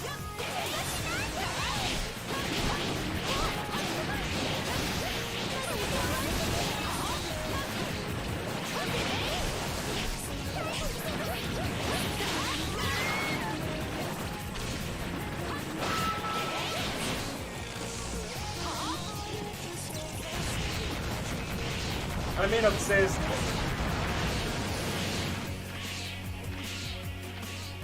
Yeah, I know that, for example, the android's scanner technology is based on Terminators.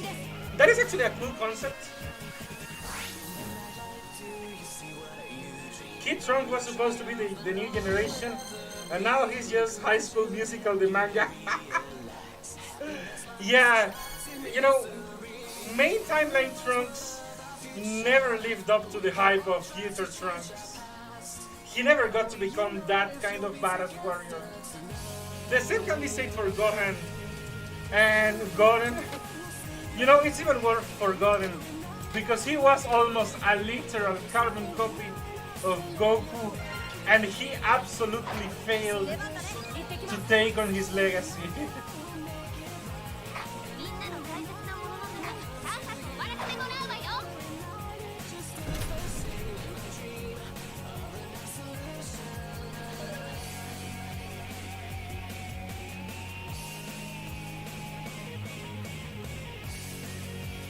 I think that at that point Toriyama doesn't know what to do with the characters anymore. Oh, he used those, whatever. Yeah, that was also stupid. I don't know why they had to change the hair to blue. Purple was fine. I think that everyone understood, you know, when I watched Dragon Ball Z, everyone understood that the purple hair came from Bulma's father. You know, because sometimes people inherit traits from their grandparents. It's not only from your parents that you get things. It was fine. It looks better as purple. And you know what? It was actually clever. You know, he didn't literally have the same hair color as Bulma, so it wasn't so obvious that he was her son. But if you paid attention, oh wait, he actually has the same color, the same hair color as Bulma's dad. Okay, so he's his grandfather. That was alright. The change to blue was stupid to me.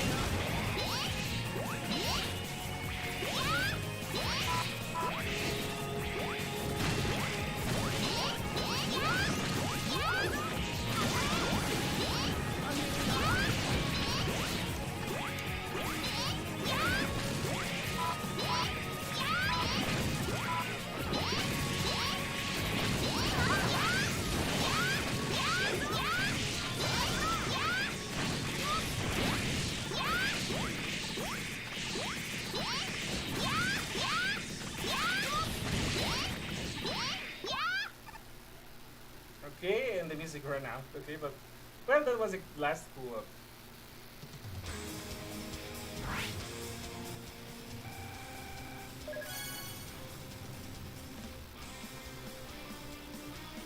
Both future and present Trunks have blue hair now. I know, and I absolutely despise that kind of pointless change. Pointless changes.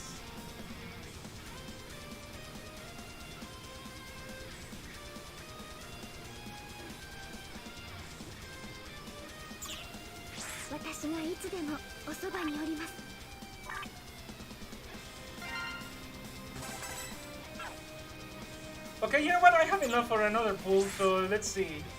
Let's see if I get something.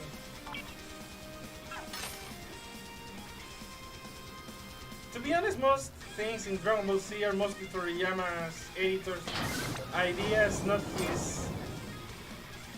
Well, considering that Dragon Ball Z was such a good piece of work compared to Super, I think that the editors were onto something. Okay. Alright, more weapon memories. Okay, not the worst thing in the world.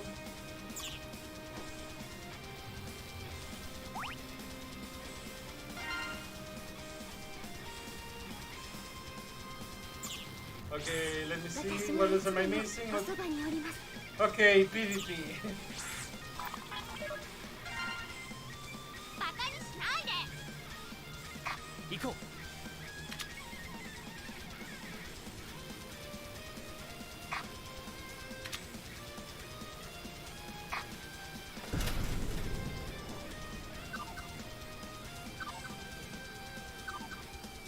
His editors kept him from doing dumb ideas. Toriyama wanted to make Android 19 and 20 the main villains, but his editor said no one is going to take an old geezer and a fatso serious. Yeah, I know about that. Memes were made about that. Well, nobody's gonna take an old geezer seriously as a villain. Meanwhile, Mega Man in the corner. Hello, Shen Advance. Come on, I was going with a serious fighting gear. Okay.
Also, it's the monkey paw I told you about earlier.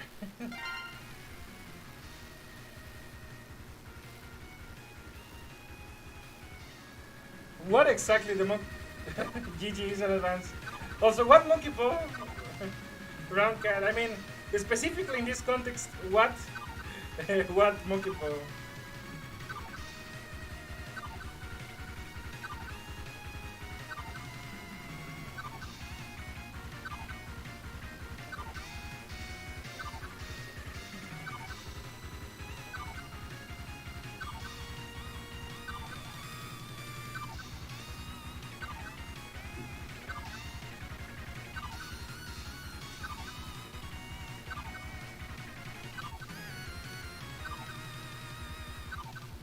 I warned you, Shan, I was going to get Xenogear Iris earlier this week.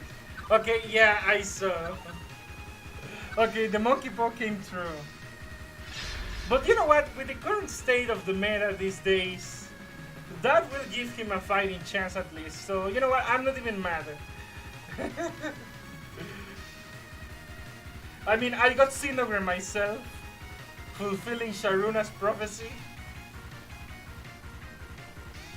But still, you know, I respect. You didn't hear from me.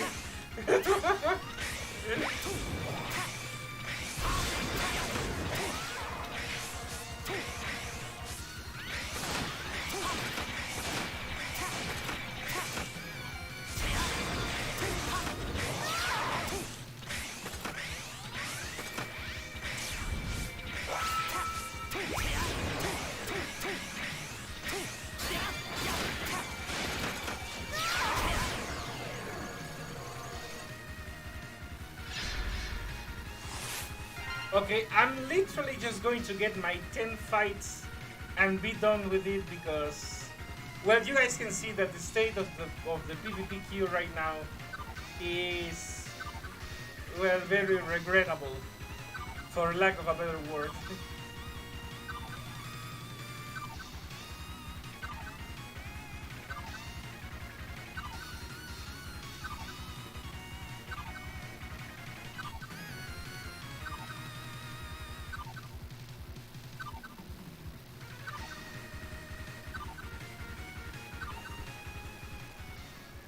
Are you going to pull for Shagaru?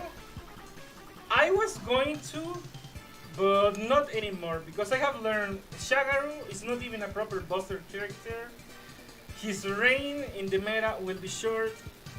There is no reason for me to get him. I'm saving my resources for SD Sax, Ultimate Blast, and another unit that I have learned about, you know, but this one I will keep a secret until the time comes. Okay, so you can sell SD Sax and one more DiVE unit are going to be the last units I will intentionally get.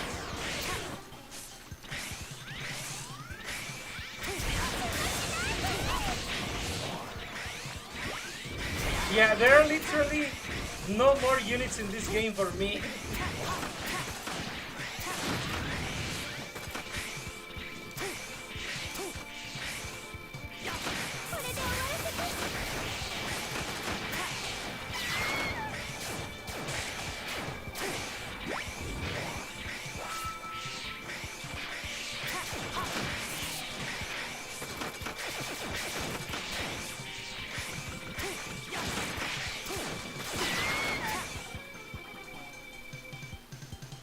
No, not Halloween VA. No, I have, you know, I haven't heard good things from Halloween VA. So, no. Okay, I'm only telling that it's gonna be SD Sax and one more DiVE. Those are the last two units I will pull for because beyond that point there is nothing else left for me in the game. There are no proper Buster units anymore. DiVE Dax is literally hybrid enforced, so no thank you. And you know, Xante, again, no. Halloween Zero is already in the global build, yeah, but not getting him. I like Awaken Zero, you know, because he's a character I mean, I got Awaken Zero because he's a character I like. I don't regret getting him. But Halloween Zero feels like it's just Awaken Zero with a reskin and obviously made OP.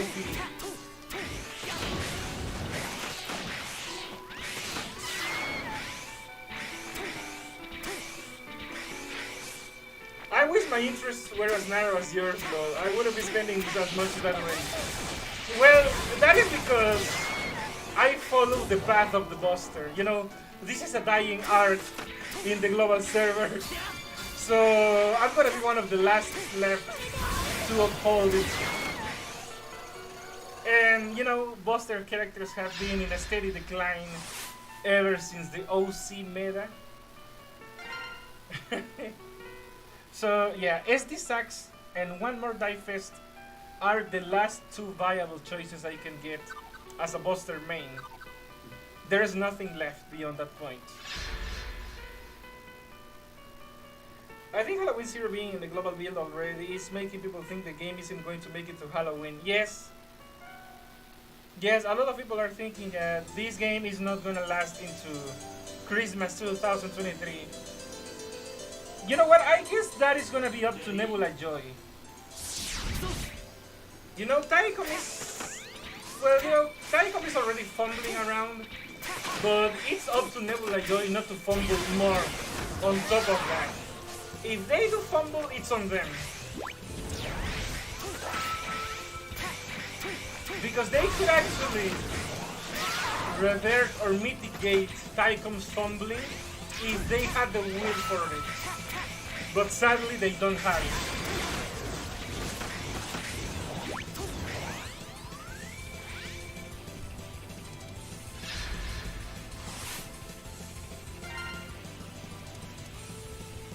So yeah, as a Buster main, there's only 2 more characters left for me to get. And after that, it's literally just building up what I have and working with what I have, because any newer characters are not gonna be usable for me, are not gonna be suitable for my fighting style, so they're not gonna work.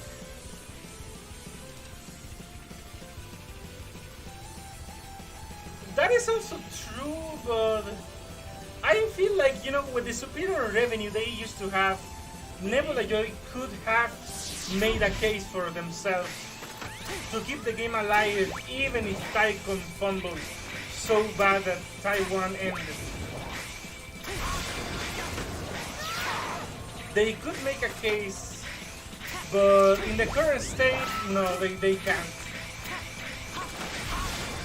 I don't think they can. I would like them to be able to. Because, you know, as much as there are annoying things, rush banners and many other issues, I would like this game to continue existing.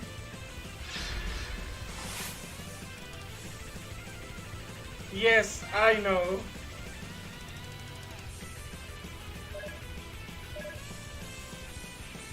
I think that at this point, the whales are going to go extinct.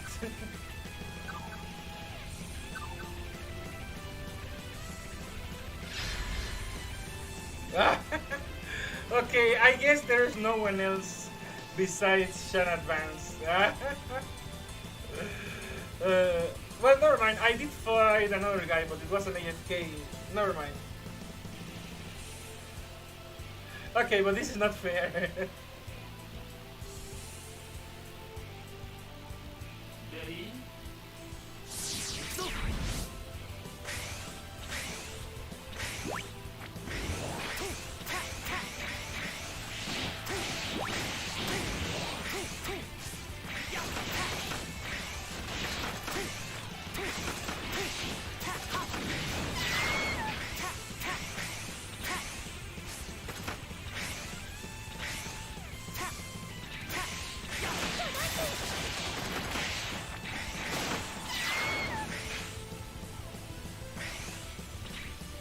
DiVE Armor Icon was already stated for August. That just leaves DiVE Dax for September if Taiwan doesn't get any new characters.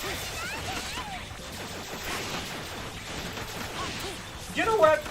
This is the thing that Nebula Joy brought upon themselves because they wanted to burn through 3 years worth of content in one. Okay, this one was on them. Because they had the content to make the game last longer, and they decided to play catch up. I had this discussion in the global server in the early days.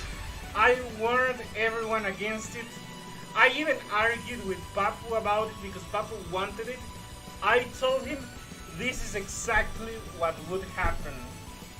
Rushing the banners and units and weapons only hurt the game in the long run for certain games that are not even that great. I saw it happening, I mean I called it, nobody listened to me, and this happened. So, you know what, at that point, they brought it upon themselves. You know, it's like you are given food supply to last for, let's say, 3 months. If you decide to eat like a pig and you run out of food in just 1 month and then you starve for the other 2, that's on you, okay? Because you had the food to last for a longer time. You didn't want to? Okay, well, that's your problem. So, as much as I would like to, I can't defend Nebula Joy on that one because they had the content, they could make it last longer, and they decided to burn through it.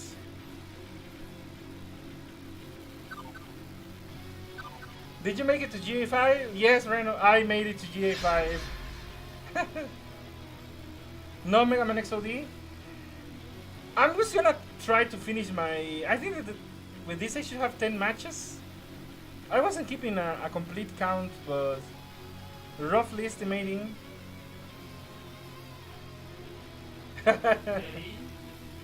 Yeah, Reno, it was painful, to say the least.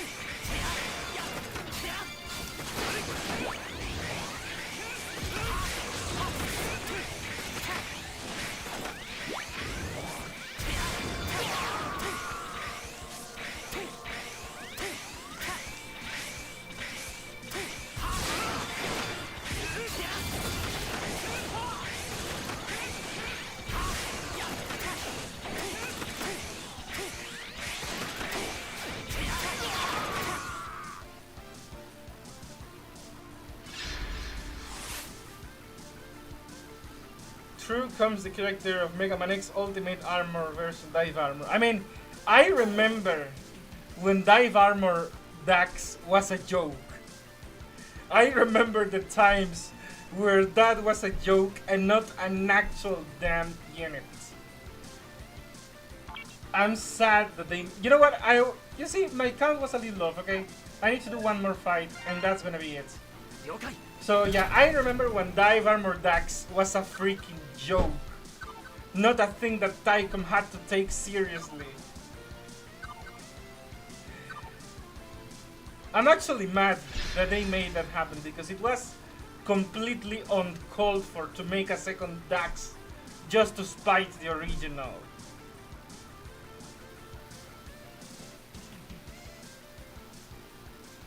And okay, this is gonna hurt. Ready?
I honestly don't know how that happened.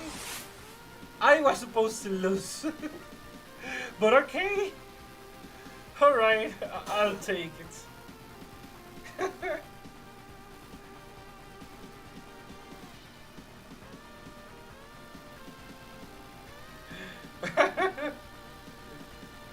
Now imagine Tax and Sax versus Dive Armor. You know what? I would normally be against it, but at this point, let it come, okay? Give me my Dive Armor Tax. I need to reclaim my right as the tax master in this server. Okay, because people keep humiliating my main. Yeah. So you know what? I'll say let it come, okay? Dive armor tax and dive armor sax, yeah. I 100% agree. I used to be against that kind of thing, but not anymore.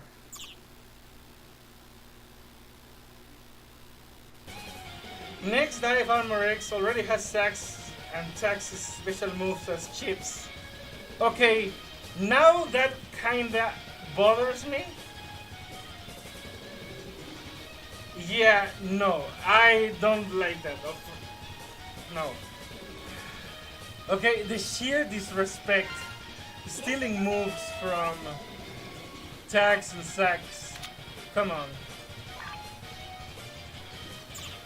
Okay, and I guess that's all the dailies and all the events done. So,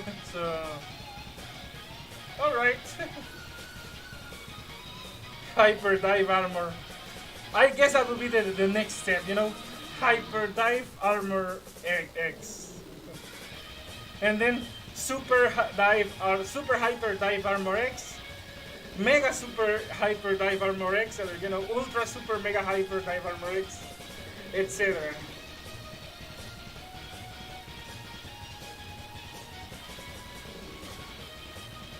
And Force Armor.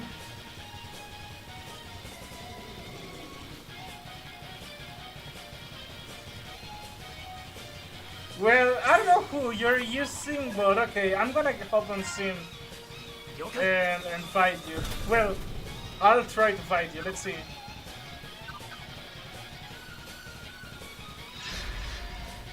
I don't think this is you.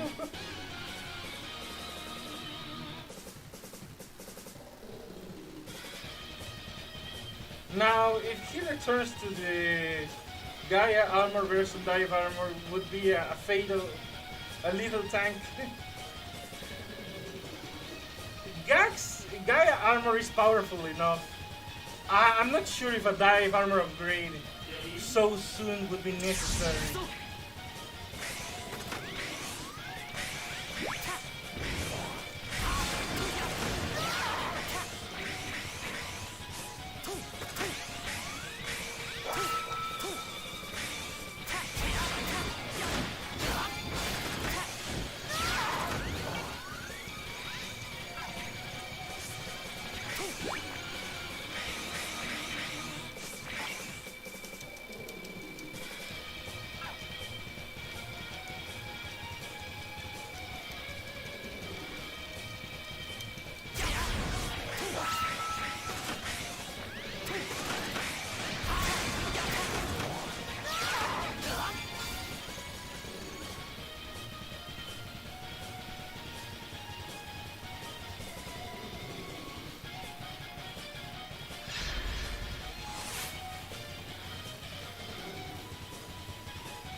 That lag gave me lag. You know, imagine having such bad lag that it's contagious.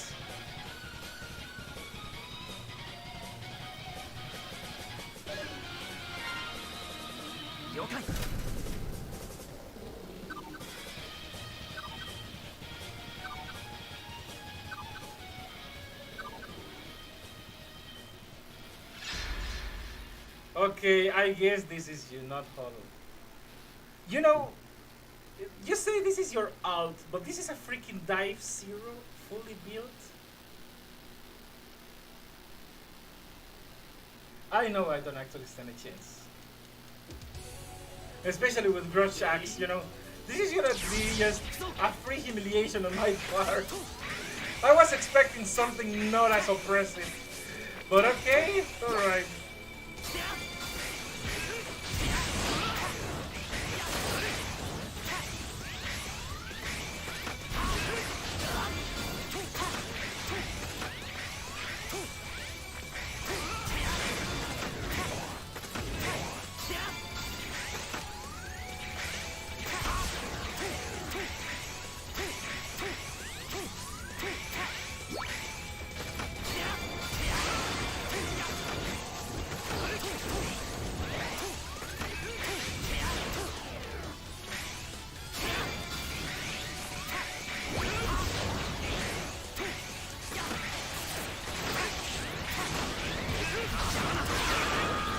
Yeah, you see, this is just gonna be...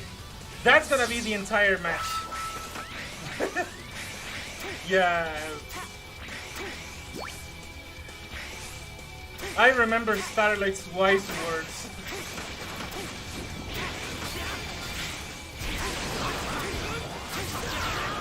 Absolutely no skill needed. I'm sorry, Rena, but this is just a brainless kind of victory.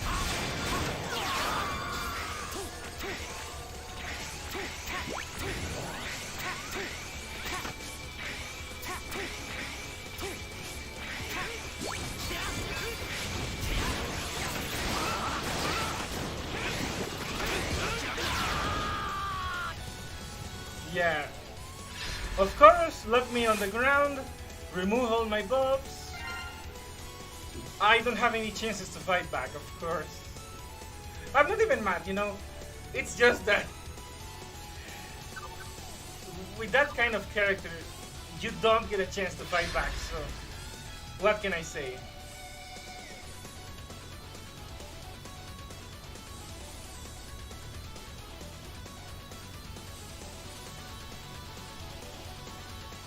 Okay, I guess Via is a fairer match. But you know, Via can still also be kinda stupid with the Recoja. But okay, granted. Dive Zero is just another level of stupid. You know, Starlight said it a while ago. If you need Dive Zero to win, you have zero skill. Those are the truest words I have seen, well, or that I have witnessed in the history of Mega Man X Dive. Dive Zero is just a whole other level of stupid.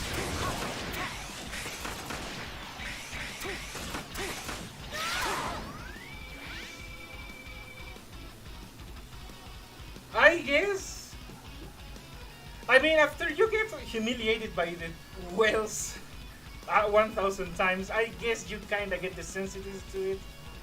So yeah, I know. I'm one of the peasants. The whales will use their ultimate combos, units, and whatnot. They will crush me, and you know, that's how life goes. The peasantry gets crushed.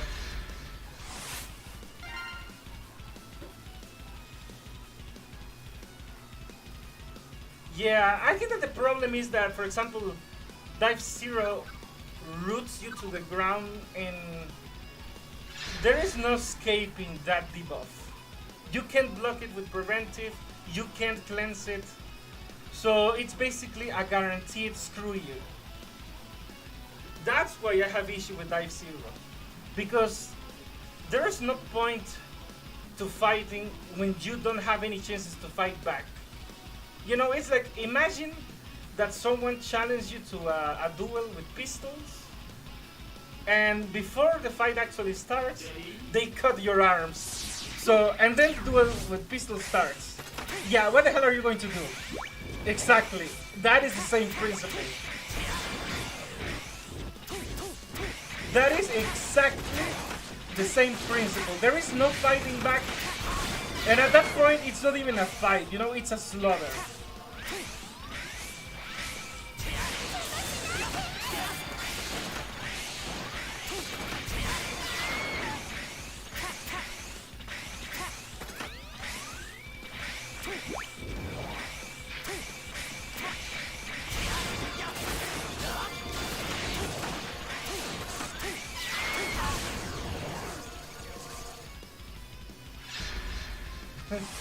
Yeah.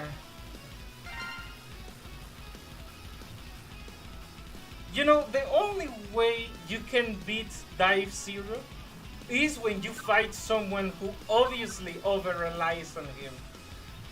That is the only way you can actually defeat a Dive Zero, when it's someone who literally depends on the absence of skill. That is the only legit instance where you can defeat a Dive Zero as a normal player. Because if anyone remotely good gets their hands on Dive Zero, you already lost.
Okay, Touche, you had a point. Via is a fairer match.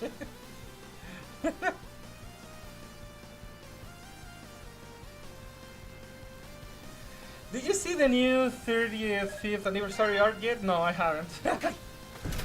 I kinda live under a rock because when I'm busy doing work, I don't really check much what's happening on the internet. When I asked for advice on how to beat Dive Armor Zero, it seriously just amounted to just hope that the other guy sucks. Yes, yeah, because that level of brain dead, you know, skillless character, you can only beat it when the guy behind that character has no skill at all. Like I said before, if someone with any remote semblance of skills puts his hands on Dive Zero, he already won.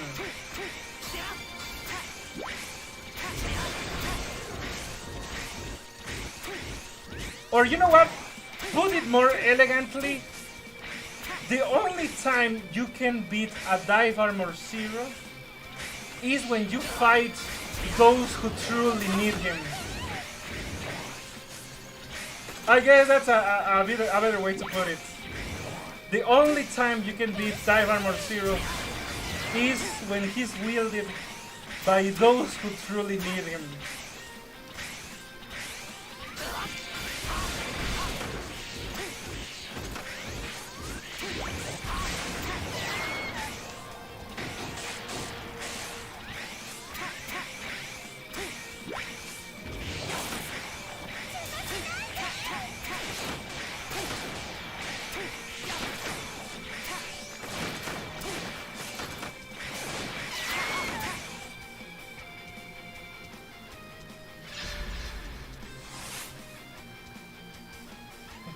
Welcome, Red Typhoon. Well, that is understandable. I have fought Vias in ranked. I didn't do so bad against most of them, unless, you know, netcode and things. Also, this stage, honestly, I know how to move around in this stage, but still it kinda cripples me. Yeah, I need an open stage like Floating Ruins. That is the kind of stage I need to fight properly. Maybe Factory could work too. Factory used to be my best stage, but right now it's Floating Ruin. Yeah, these maps kinda cripple me because the escape routes are limited.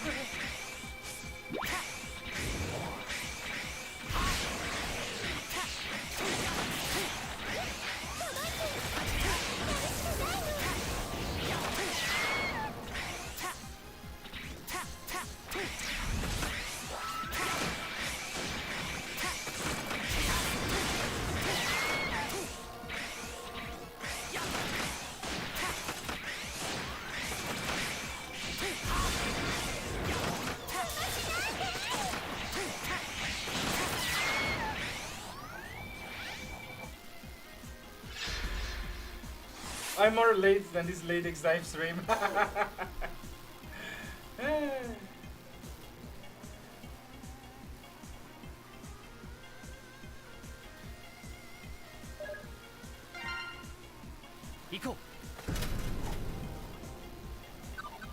Okay, damn it.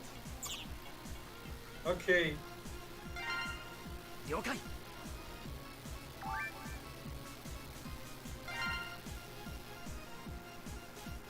行くぞ Nightmare and Tusk. Not gonna lie, Tusk kinda gives me PTSD to this day and age. But okay, okay.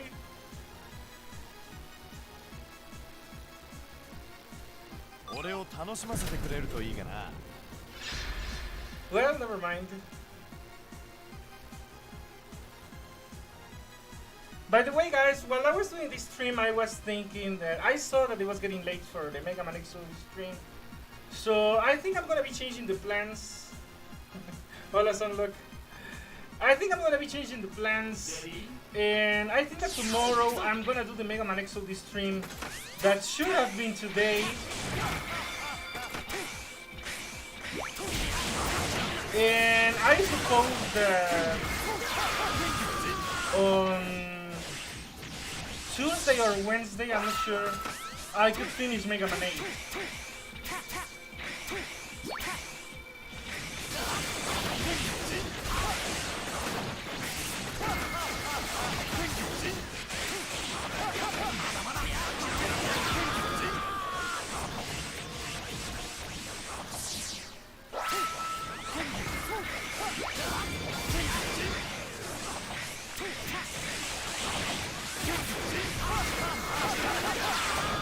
Well, this illustrates what I was saying. You know, the stage is a literal cage for me, so I can't fight back against rushes when there is no way to escape.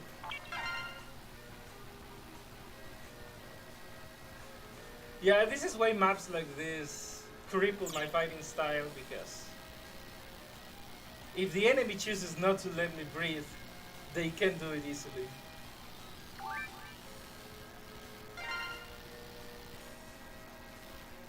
Iko, 俺を楽しませてくれるといいがな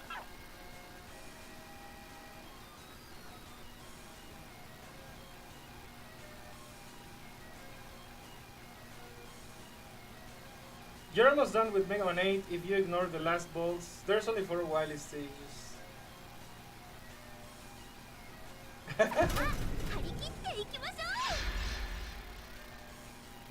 Finish Mega Man 8 and then Mega Man XOD. Okay, I could try to make that work. You know, it depends how busy I am on the day. So I'm gonna try to make it work. Yeah, Power Plant is cool in terms of design, but in terms of practicality, it sucks when you're a ranged fighter.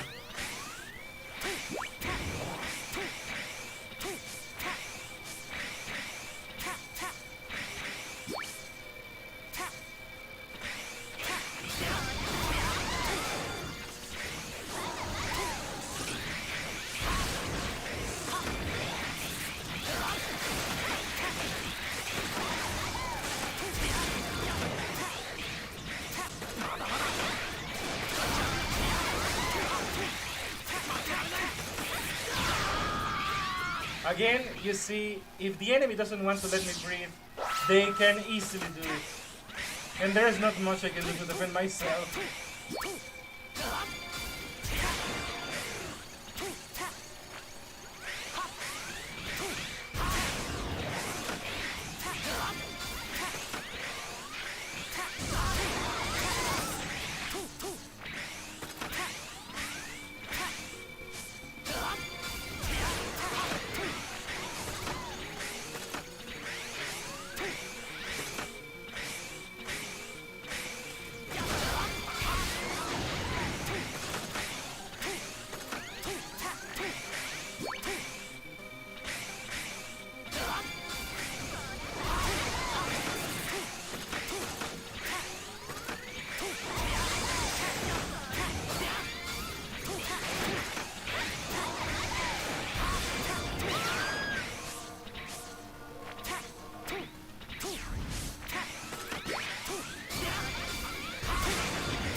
Well, again,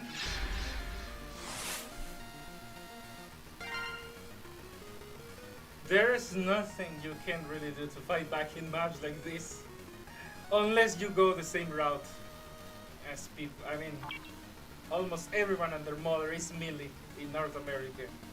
I refuse to be one more of the lot.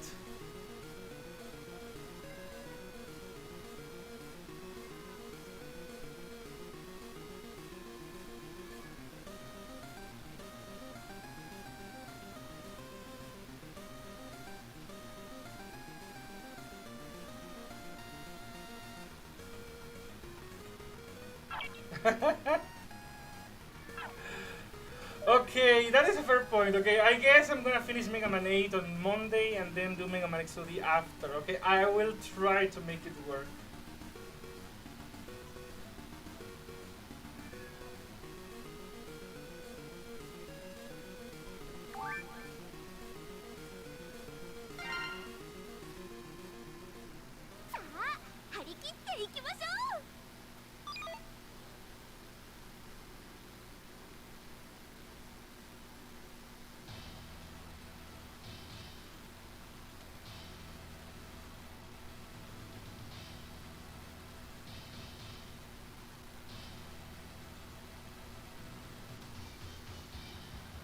I don't really know what you have.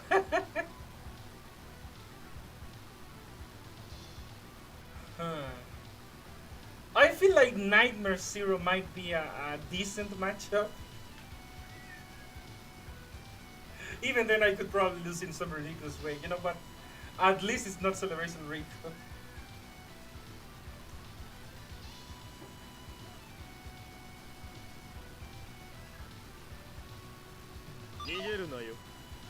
Okay.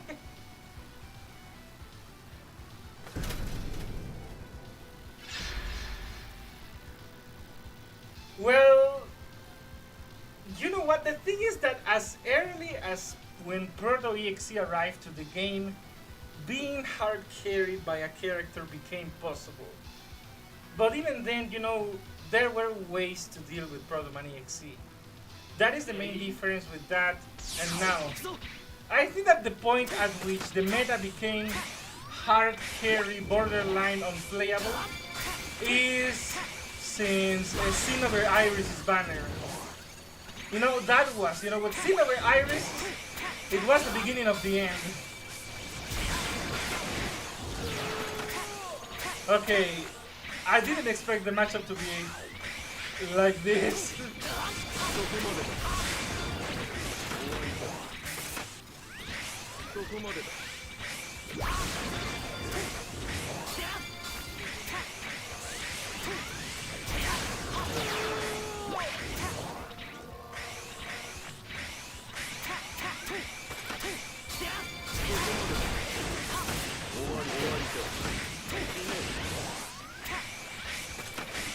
Okay, you know what? I think I underestimated how hard Dax hits when with a full build.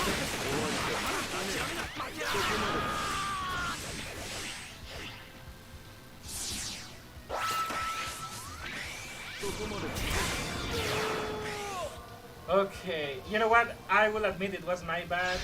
I was expecting a more harsher matchup on my side. Okay, GG. Oh, he's on Link DNA. Okay, that explains things. So yeah, answering the question, I would say that starting from Sinnoh Iris, it began the era of almost unplayable in terms of, you know, hard carries you cannot defeat.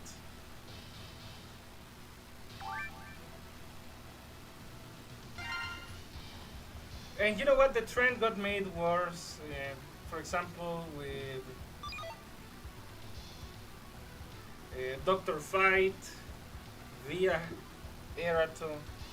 That is, you know, absolute cancer. I think that the room broke.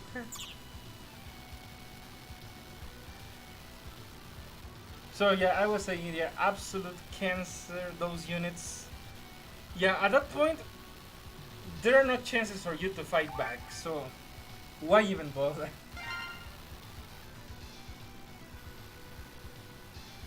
Huh? Okay, I'll hit Radia and see. Okay. Phantom Room? Okay, Awaken Zero. Alright. Okay, I also know what might be going on in here. Okay, I know Undo Shield could royally screw over Dax. You know, that's basically like the well sprayer. Alright. Let's see if I can play around around that handicap.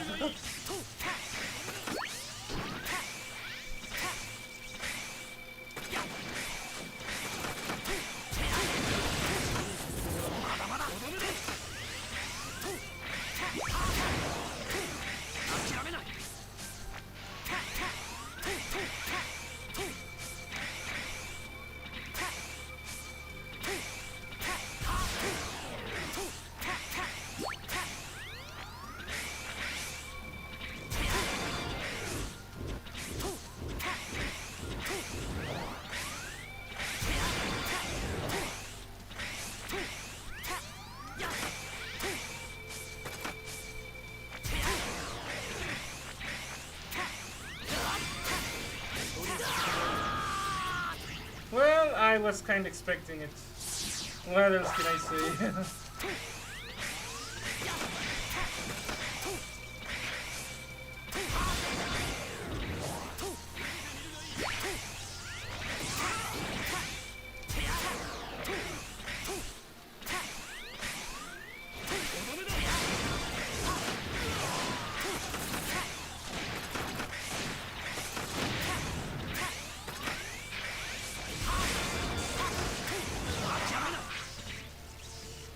Well,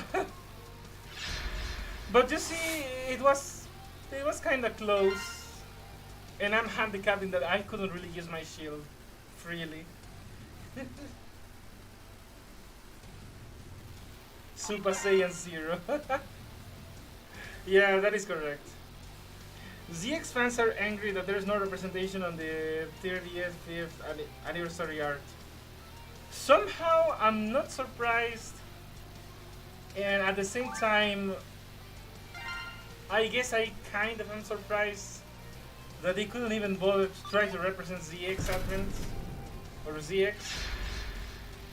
To me, the axe is perfectly balanced, and that's where the power creep should have ended. I agree. That was actually a good point where a character is strong, but not absolutely freaking invincible. Yeah, that was a good point to cut off the power creep. Because the stuff that came after is basically nonsense. Even Super Base, he basically deletes you in 2 shots.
And you see, I died to what? Okay. Well, GG. Okay. Fair match. It kind of forces handicap on me, but I mean, it's acceptable.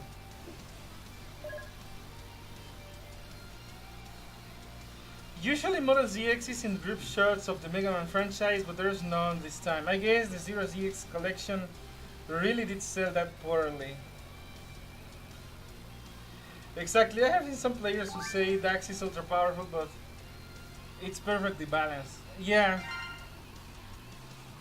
You know, like late game balance, yeah, Dax would be a good cut-off point. I can't even see what you're using.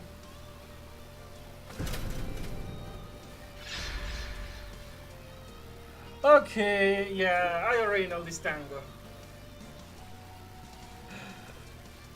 Just rush, rush, rush, pizza cut, and I die.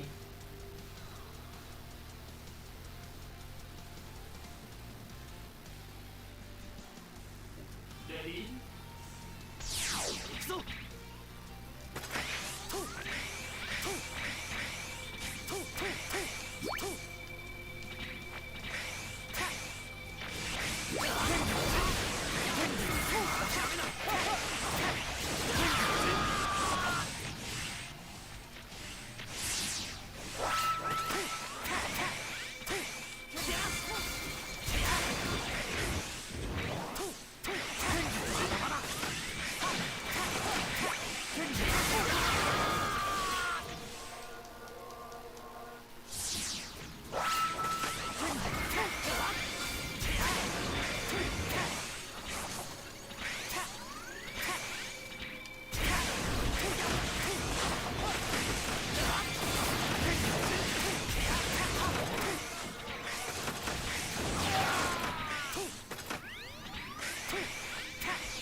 Well, you see, the moment the Grudge Axe touches me a single time, I'm dead.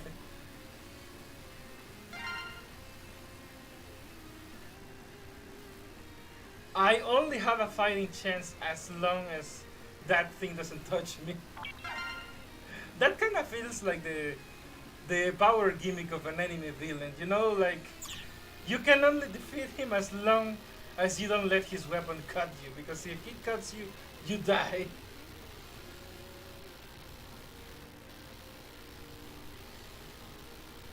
I think Grudge is actually worse. I don't even know what Singularity does, to be honest.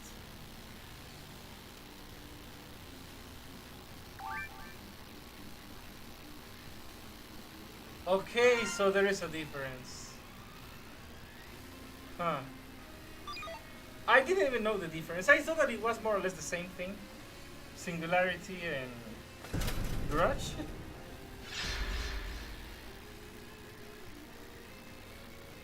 I was under the impression that Grudge was worse.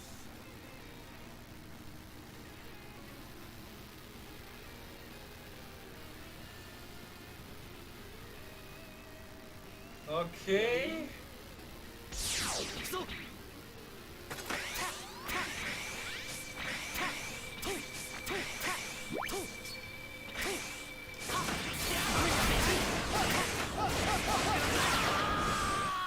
Well, yeah, sure, that made a whole lot of a difference.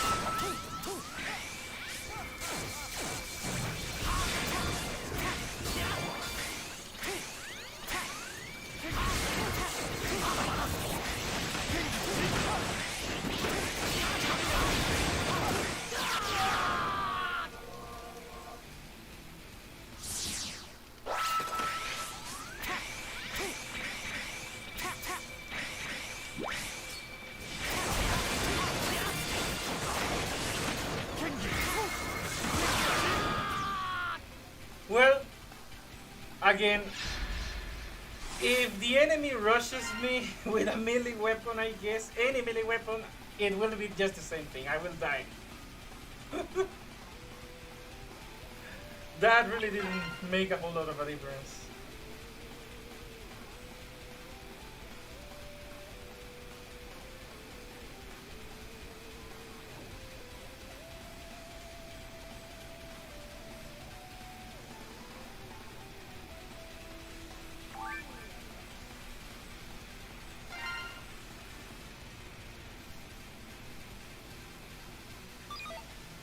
You know, this actually kind of reminds me of the Cancer early era of PvP, when it was basically Black Zero stunning you, pizza cut, and you die. You know, the same general principle. Rushing, using a skill that will troll you, and then pizza cut and you die.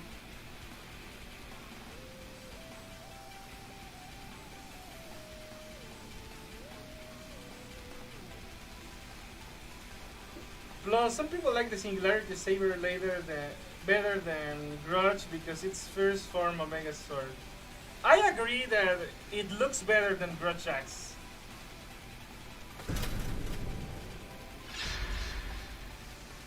Okay, now this is ridiculous. Airbuster and Evolt. Okay, I think that the point you're going to prove here is that Via probably can win with skills alone. He doesn't need weapons. And you know what? That is just going to prove what I say, that Via is also stupid. In the way that you don't need to do much to do it.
Okay. Well, I guess I was kind of proven wrong this time. There are some limits to Via's overpoweredness.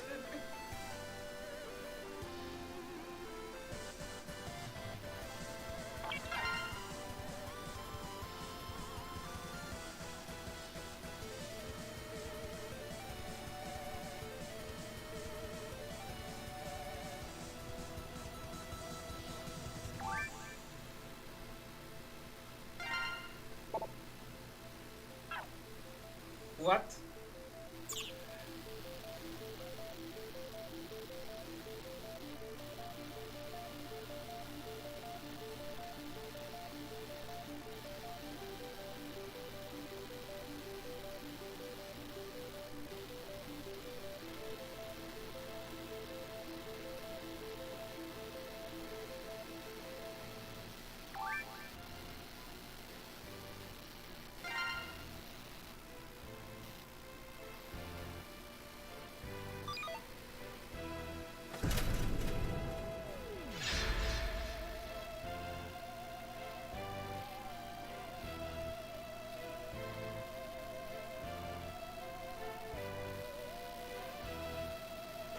Suavemente. They don't know what privilege they truly have. I think that some people are aware that they're using brain dead meta, but they don't care because they want easy wins. That is the kind of player I have a hard time respecting.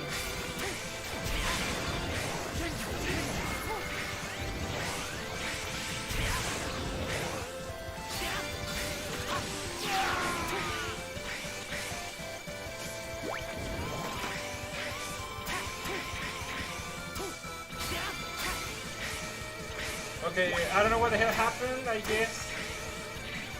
Crash? Disconnection?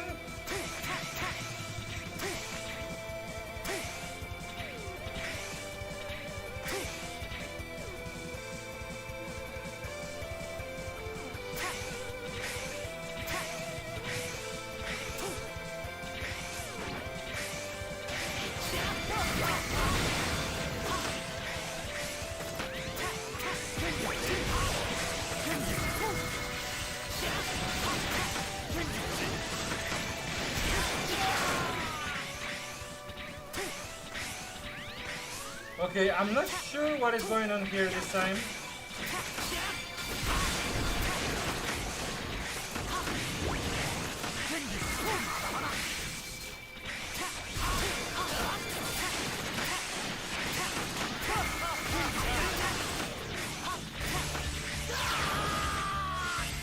Okay, I see dual snipers.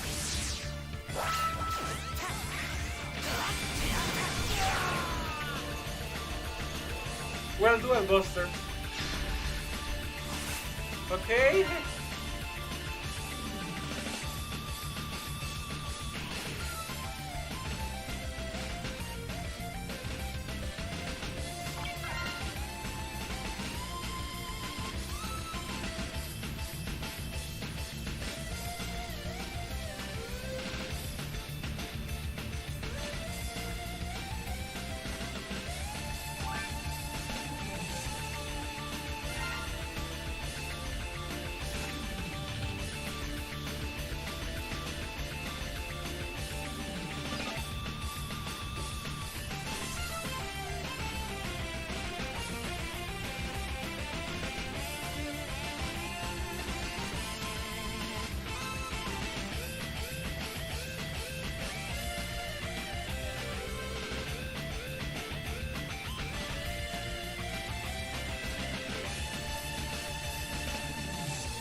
Well, zoning in the way that people do it nowadays is brain dead because, you know, basically they hide in a corner and freaking snipe you with this side, a weapon that has infinite range.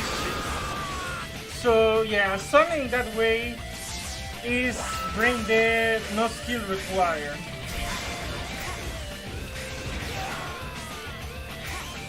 There was zoning before this side, I can tell you, I was one of the early zoners in Global myself. That was a different kind of zoning. People have recognized that with the way I fought, with the early days, and even recently, you actually needed skill to be able to fight. It wasn't, unjustified wins.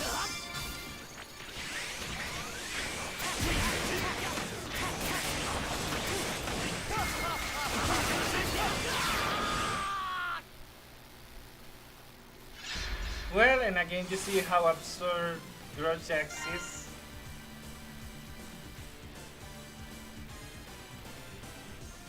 Festive Leviathan is cancer because of the stupid balloons. If she didn't have those, she would be okay. But the balloons are downright stupid. They can block shots. That can cripple some characters. Like for example, Base EXE can't fight back against Festive Leviathan. And many others. And also the annoying slow cripples you and it stacks. Yeah, the balloons are what makes Festive Leviathan cancer.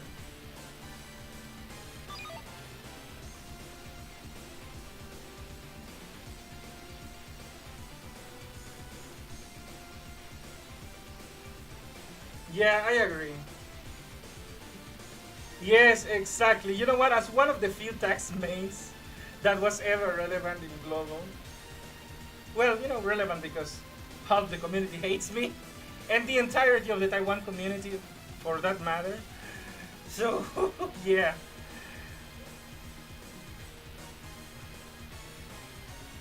No, Festival Leviathan is cancer. Yeah, Dax, Base XX, Tax, Base EXE zoning.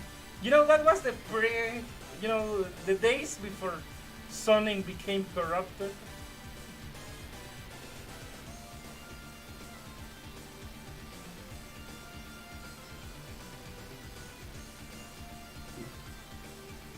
Okay, good night, shall advance.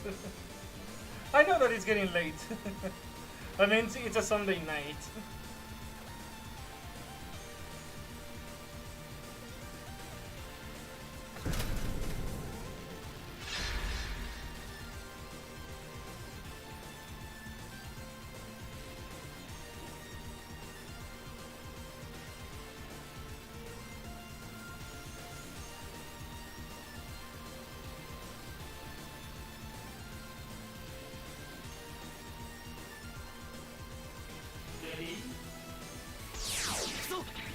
Ranked is unfair. You're gonna take away my GA5, and there's no way I can actually win against you on ranked. Yeah, I'm not gonna throw away my GA5.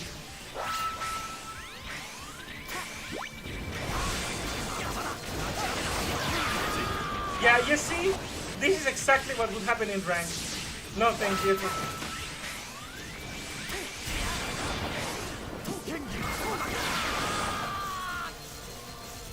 Yeah, no. I might be many things, but stupid is not one of them.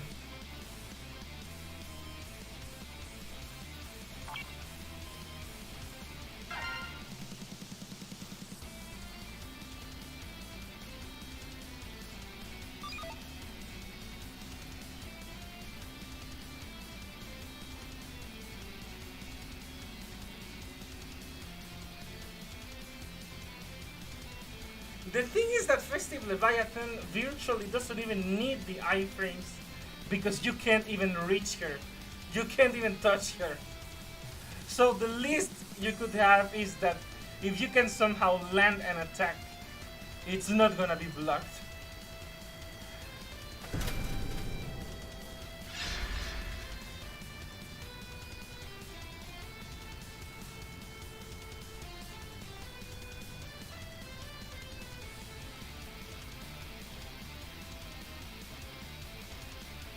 say that Festive Leviathan might require a modicum amount of skill, but it doesn't compare to the old time zoners.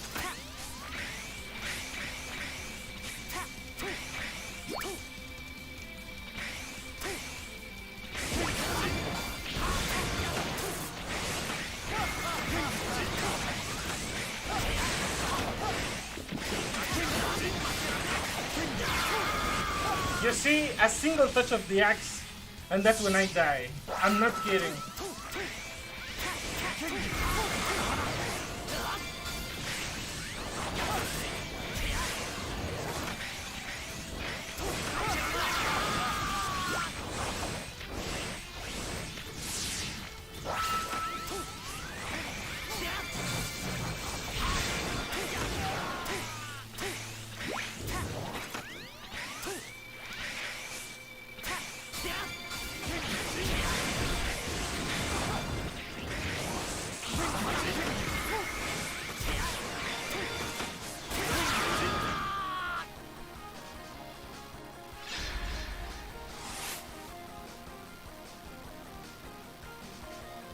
Yeah, I agree.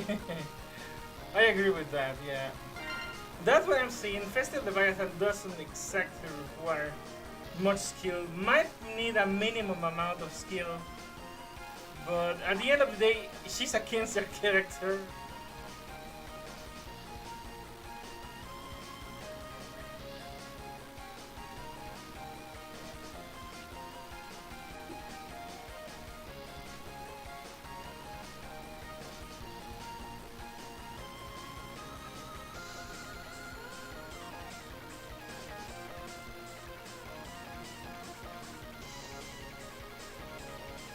Shan Advance is one of my guildies, and also one of my friends here, and one of the subscribers.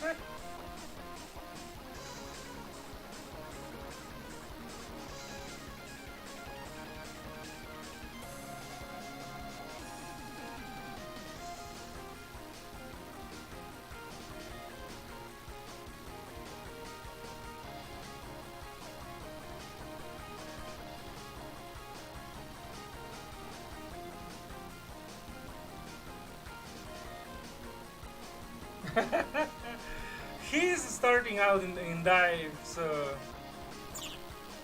I would say go easy actually. He needs to build up.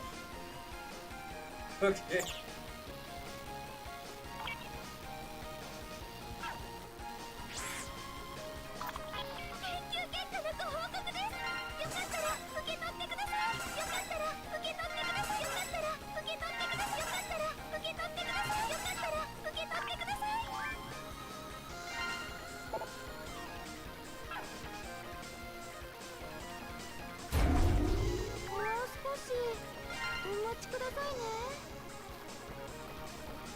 I don't even know what is the practice map.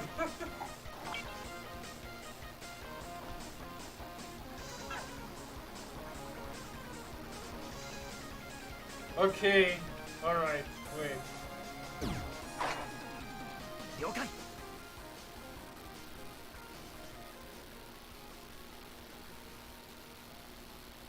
任務を開始します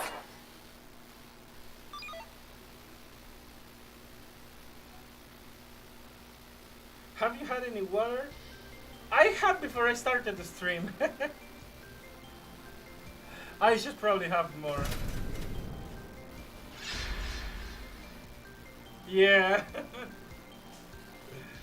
But you know what? I don't even know if I can defend against grudge axe. Because I don't think that was a thing back in the day.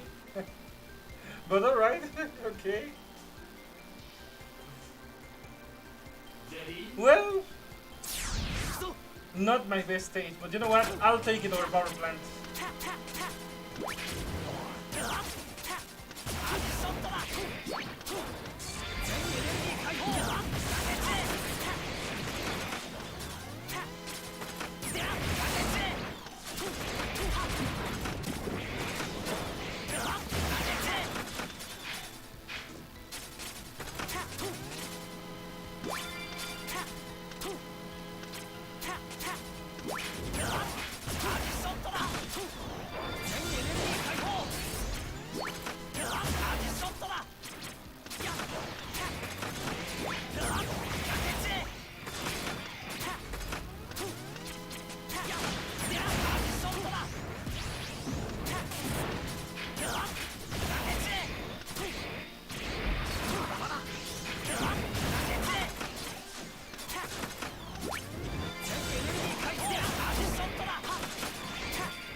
I haven't lost my touch with tax. There's a few things I can actually claim in this game, and not losing my touch with tax is one of them. Even after 1 year. But there's still the fact that there are some hard limits that will cripple me, like Grochax. There's only so much I can do against that.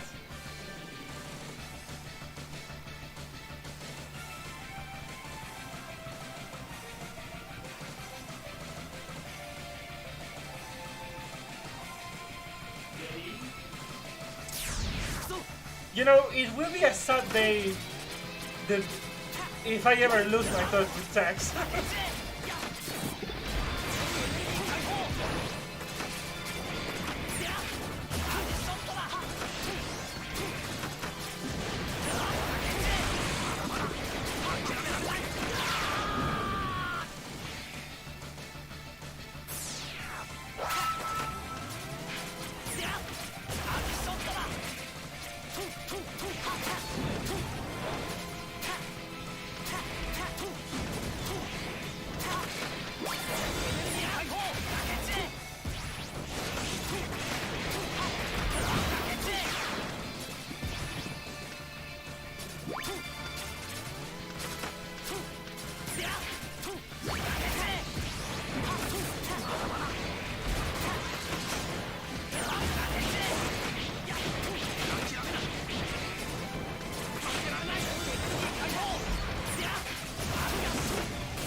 Okay, I was not expecting that. Okay, GG. I actually thought that was my last stand.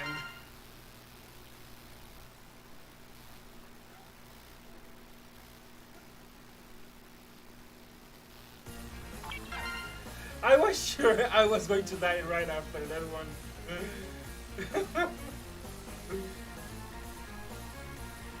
GG.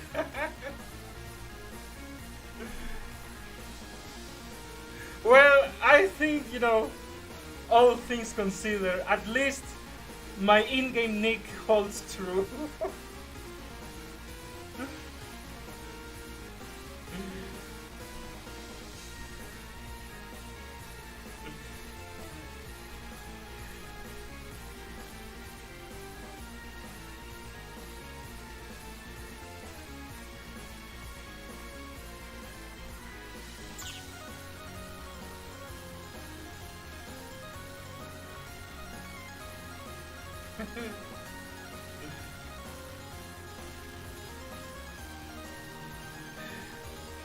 I would like to insert the Pacha GIF for that, but I don't think I can.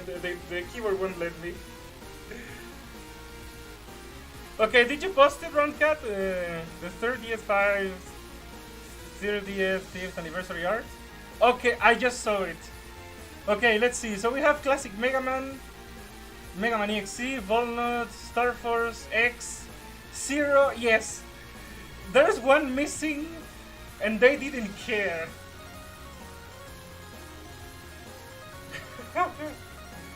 They didn't have to do the CX fandom like that. I just literally saw it. God damn. You know, it even looks incomplete. Like, I look at this, I know that something is missing, and I haven't even seen into I mean, I haven't even looked in detail, and I couldn't really tell that there was something missing.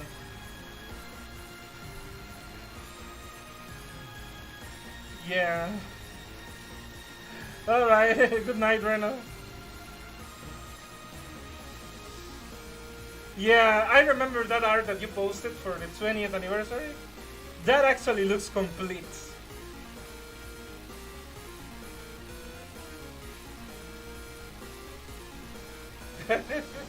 Yeah, that actually took me back.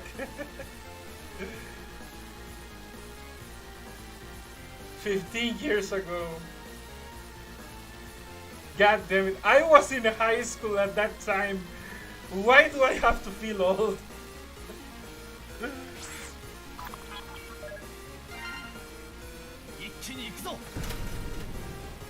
You know what? I'm a little bit curious. Let's see if I can find anyone in Rank Sim that is not an AFK.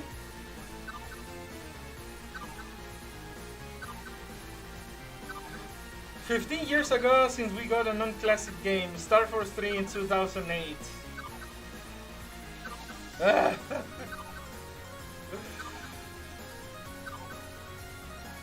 Well, what can I say?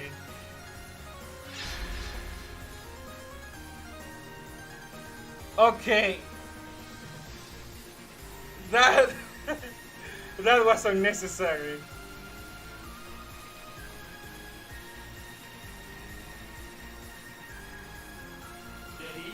Okay, there is no way I can actually win this one.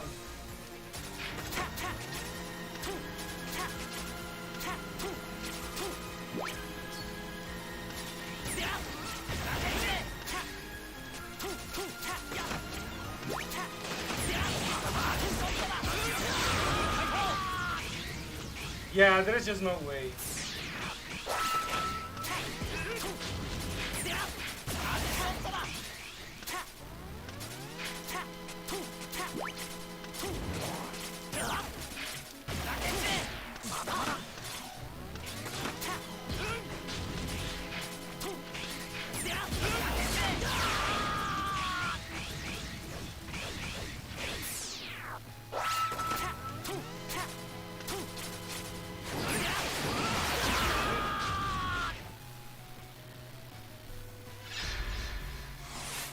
You see, this is why I don't really like to fight with tax on ranked sim anymore. Yeah, this is just disrespect to my favorite units.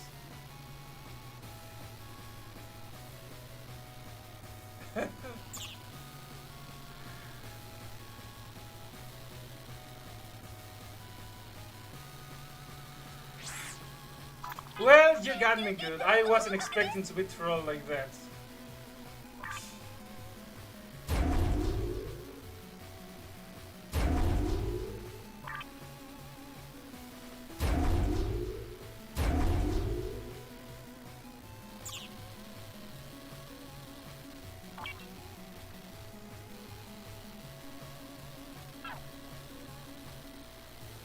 Okay, I don't think that there's anything missing in the game. I mean,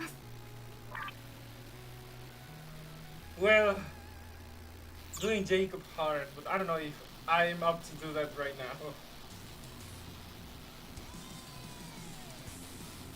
Well, I saw that on the main server. I hope that's the case.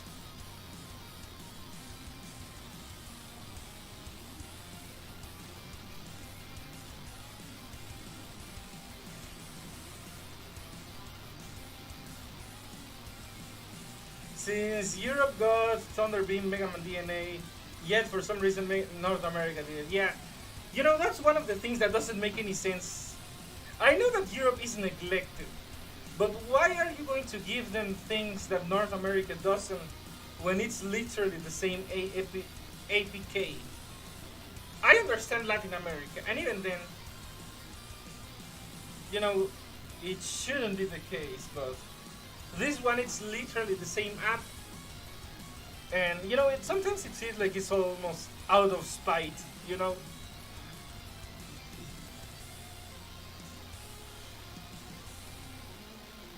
I know that usually the idea is presume ignorance before malice, but there are times where I can't help but think that this is just something done out of spite. Also want 4 Armor X DNA, bro. I've been waiting. Yeah, I have been waiting too.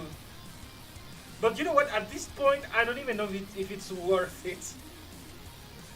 Yeah, because might as well hold out for SD Sacks and the other units and get my stuff done. If I can afford to build up 4 Armor X after that, I probably will. But he's gonna take a back seat. Because, you know, in my rank team, I can only ever change 2 slots.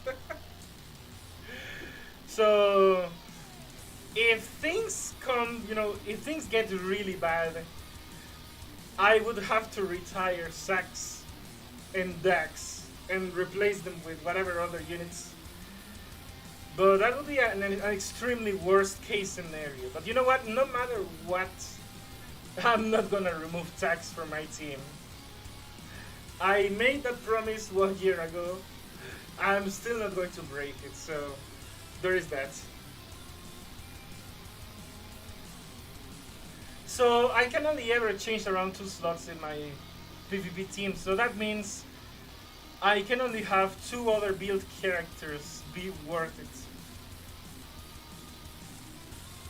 I'm not sure what DNA Thunder Beam Mega Man gives. I remember that it was Buster adaptability, I think.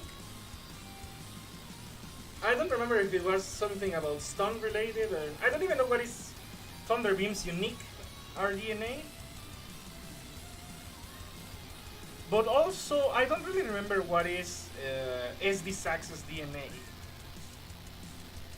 I would have to check because, yeah, I don't really have that fresh in my mind.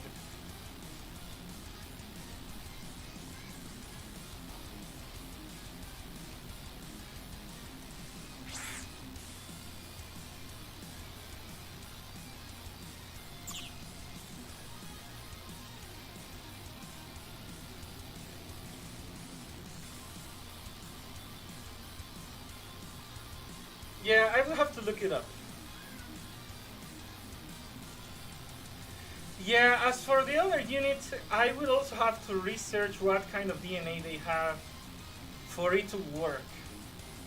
Most likely it's gonna be Buster or Player Sentinel based. And in that case, I'm gonna need the other. You know, if it has Player Sentinel, I will need Buster adaptability. And if it has Buster adaptability, I will need Player Sentinel. That's how I roll. I'm still gonna do tank builds because that's the way it works for me. Glass cannon builds don't really work for me. Buster damage up, immobilize, and his unique is auto heal like first Armor X.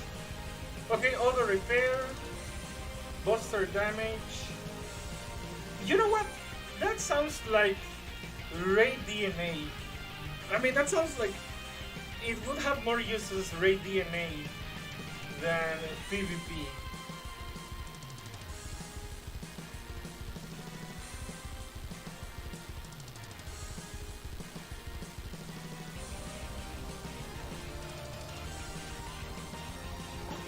Yeah, I think my opinion would be to try to stick with tank builds because Buster damage. I have always seen that my problem in fights is getting killed so quickly, and if I can, you know, get a clutch, you know, survive an attack, sometimes that is just enough for me to turn it around. If I get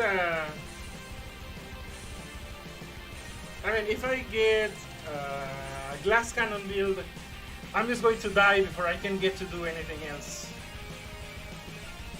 Yeah, I know that Ultimate Blast has stun.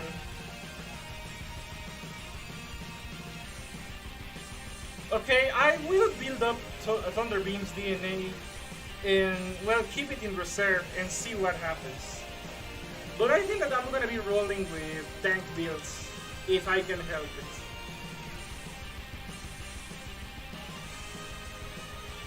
Also, yeah, I'm waiting for Ultimate Blast. We still don't have it. And I guess I'm like, let's see, like 17,000 EM short.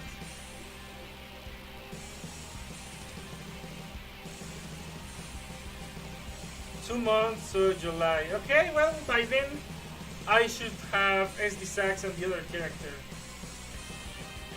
I don't know if I want to keep throwing EMs at random weapons. I admit that the Light Bender and the Acidic Machine Gun, okay, no regrets. I don't know if Evilai is worth it. Evilai is a PvP machine gun and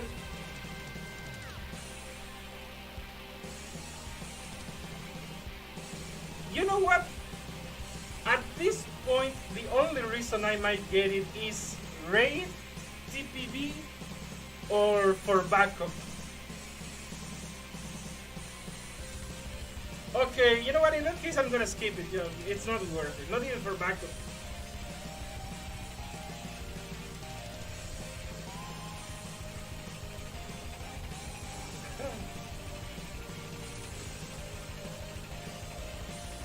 It's also Super Adventure Rockman representation.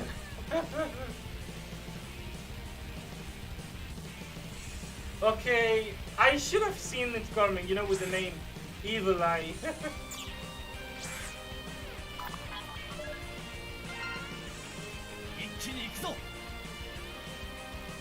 Okay, you know what? After that disgrace, let's try to get one more fight. Just to see if I can end it on a better note. It's based on Raptor. Okay. You know, it's a shame that it's kind of a bad weapon because it would be cool. You know, Super Adventure Rockman having representation of that is actually cool.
Okay, it's an AFK.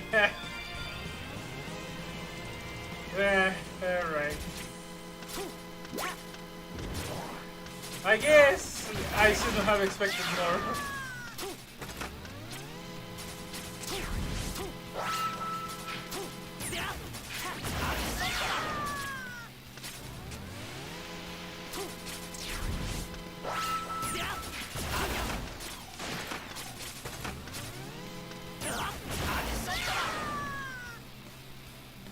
Cavemen killing each other canon. Yeah, I agree. People are probably doing last co-op. Last minute co-ops. And also, you know what? I was surprised by how dark it got in Super Adventure Rockman. I still remember. Okay guys, well at this point I think that we covered pretty much everything relevant. Well, I know I haven't done Jacob Hard.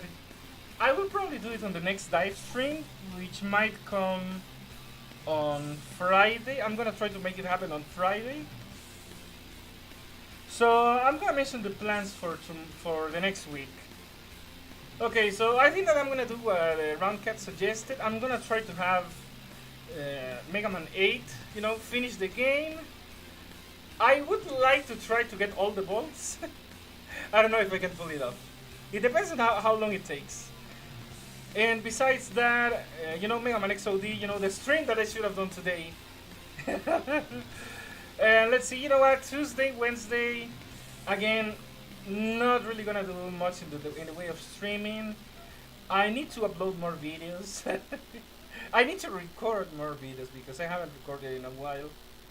Because again, I haven't gotten much to record. And you know, on Thursday it's gonna be Mega Man and Bass, the Super Nintendo version. On Friday, Dive. And you know, Saturday and Sunday, Mega Man XOD as usual. Jump, jump, slide, slide. Yes, Mega Man and Bass on Thursday. But the Super Nintendo version. Not gonna bother with the Game Boy Advance port. I would like to see how long it's gonna take, but ideally, yes, I could try to play as both characters. Now, I don't know if I should separate the streams, you know, like Mega Man and Bass with Bass, and then do the other stream with Mega Man and Bass, Mega Man. It depends how long it takes. So, well, you know, more content, I guess. Yeah, I think I could make that happen. Alright, so those are gonna be the plans for the next week. I don't think that there's any other major changes. Base first. Alright, okay, base first. Okay guys, so those are the plans for the next week. So, well, thank you for sticking around, you know, and suffering with me. Or suffering watching me. Alright, well, so like I said, that's gonna be it. So, depending on your time zone. Wait, what about the Little Mermaid? You know what? That is something I'm gonna have to sort out yet. Okay, I haven't fully decided exactly when. I don't know if the movie came out already. I could potentially make it happen. I'm not sure if on next, you know, not this Monday, but the next, you know, the week after this one, 25th, is when the remake comes out. Oh, you know what? Let me see in the calendar. When is the 25th? It's on Thursday. You know what? Okay, we can have the Little Mermaid game on the 25th. The same composer of Mega Man 3 and 4 did the music for Little Mermaid. Okay. Alright, so, okay, I guess we can also add that to the future plans, okay? On the 25th, we're gonna have the Little Mermaid, you know? I guess to participate in the hype or anti-hype that the movie will have. Okay, so those are the plans for the next week and for the 25th. Alright guys. So, again, thank you so much for sticking around. And if there's any major changes, I will post about it. But if it's not really a very relevant change, well, it probably won't be necessary. I will just let you know when the stream happens. but it depends. Okay, I don't think that there should be any promise this week. It should all go as usual. Poor unfortunate souls. And kiss the girl. You know, the thing is, the Latin American version of those songs is the one that is engraved in my heart. Yeah, but the English ones, I'm not as familiar. Yeah, for me, it's Pobres almas en desgracia. Yeah. Alright, well, yeah. I forgot what I was saying. And also, well, Bagheera says hi, in case anyone cares. Alright, yeah. Okay, guys, well, did you ever see Sebastian's solo shorts? I didn't even think that. I didn't even know that they were a thing. So, obviously, no. I don't think I ever saw them. Alright, guys, and I guess you will post it on the server. I'll check it out as soon as you do. Alright, so, well, guys, I think that for most of you it's gonna be, you know, on your time zone, good night, but for the other people, in case there are more people, you know, good morning or good afternoon. And see you tomorrow on the double stream Mega Man 8 and Mega Man XOD. It in a show called Raw Teenage. Sebastian has his own cartoons. Yeah, yeah, post them on the Discord server, and I will check them out.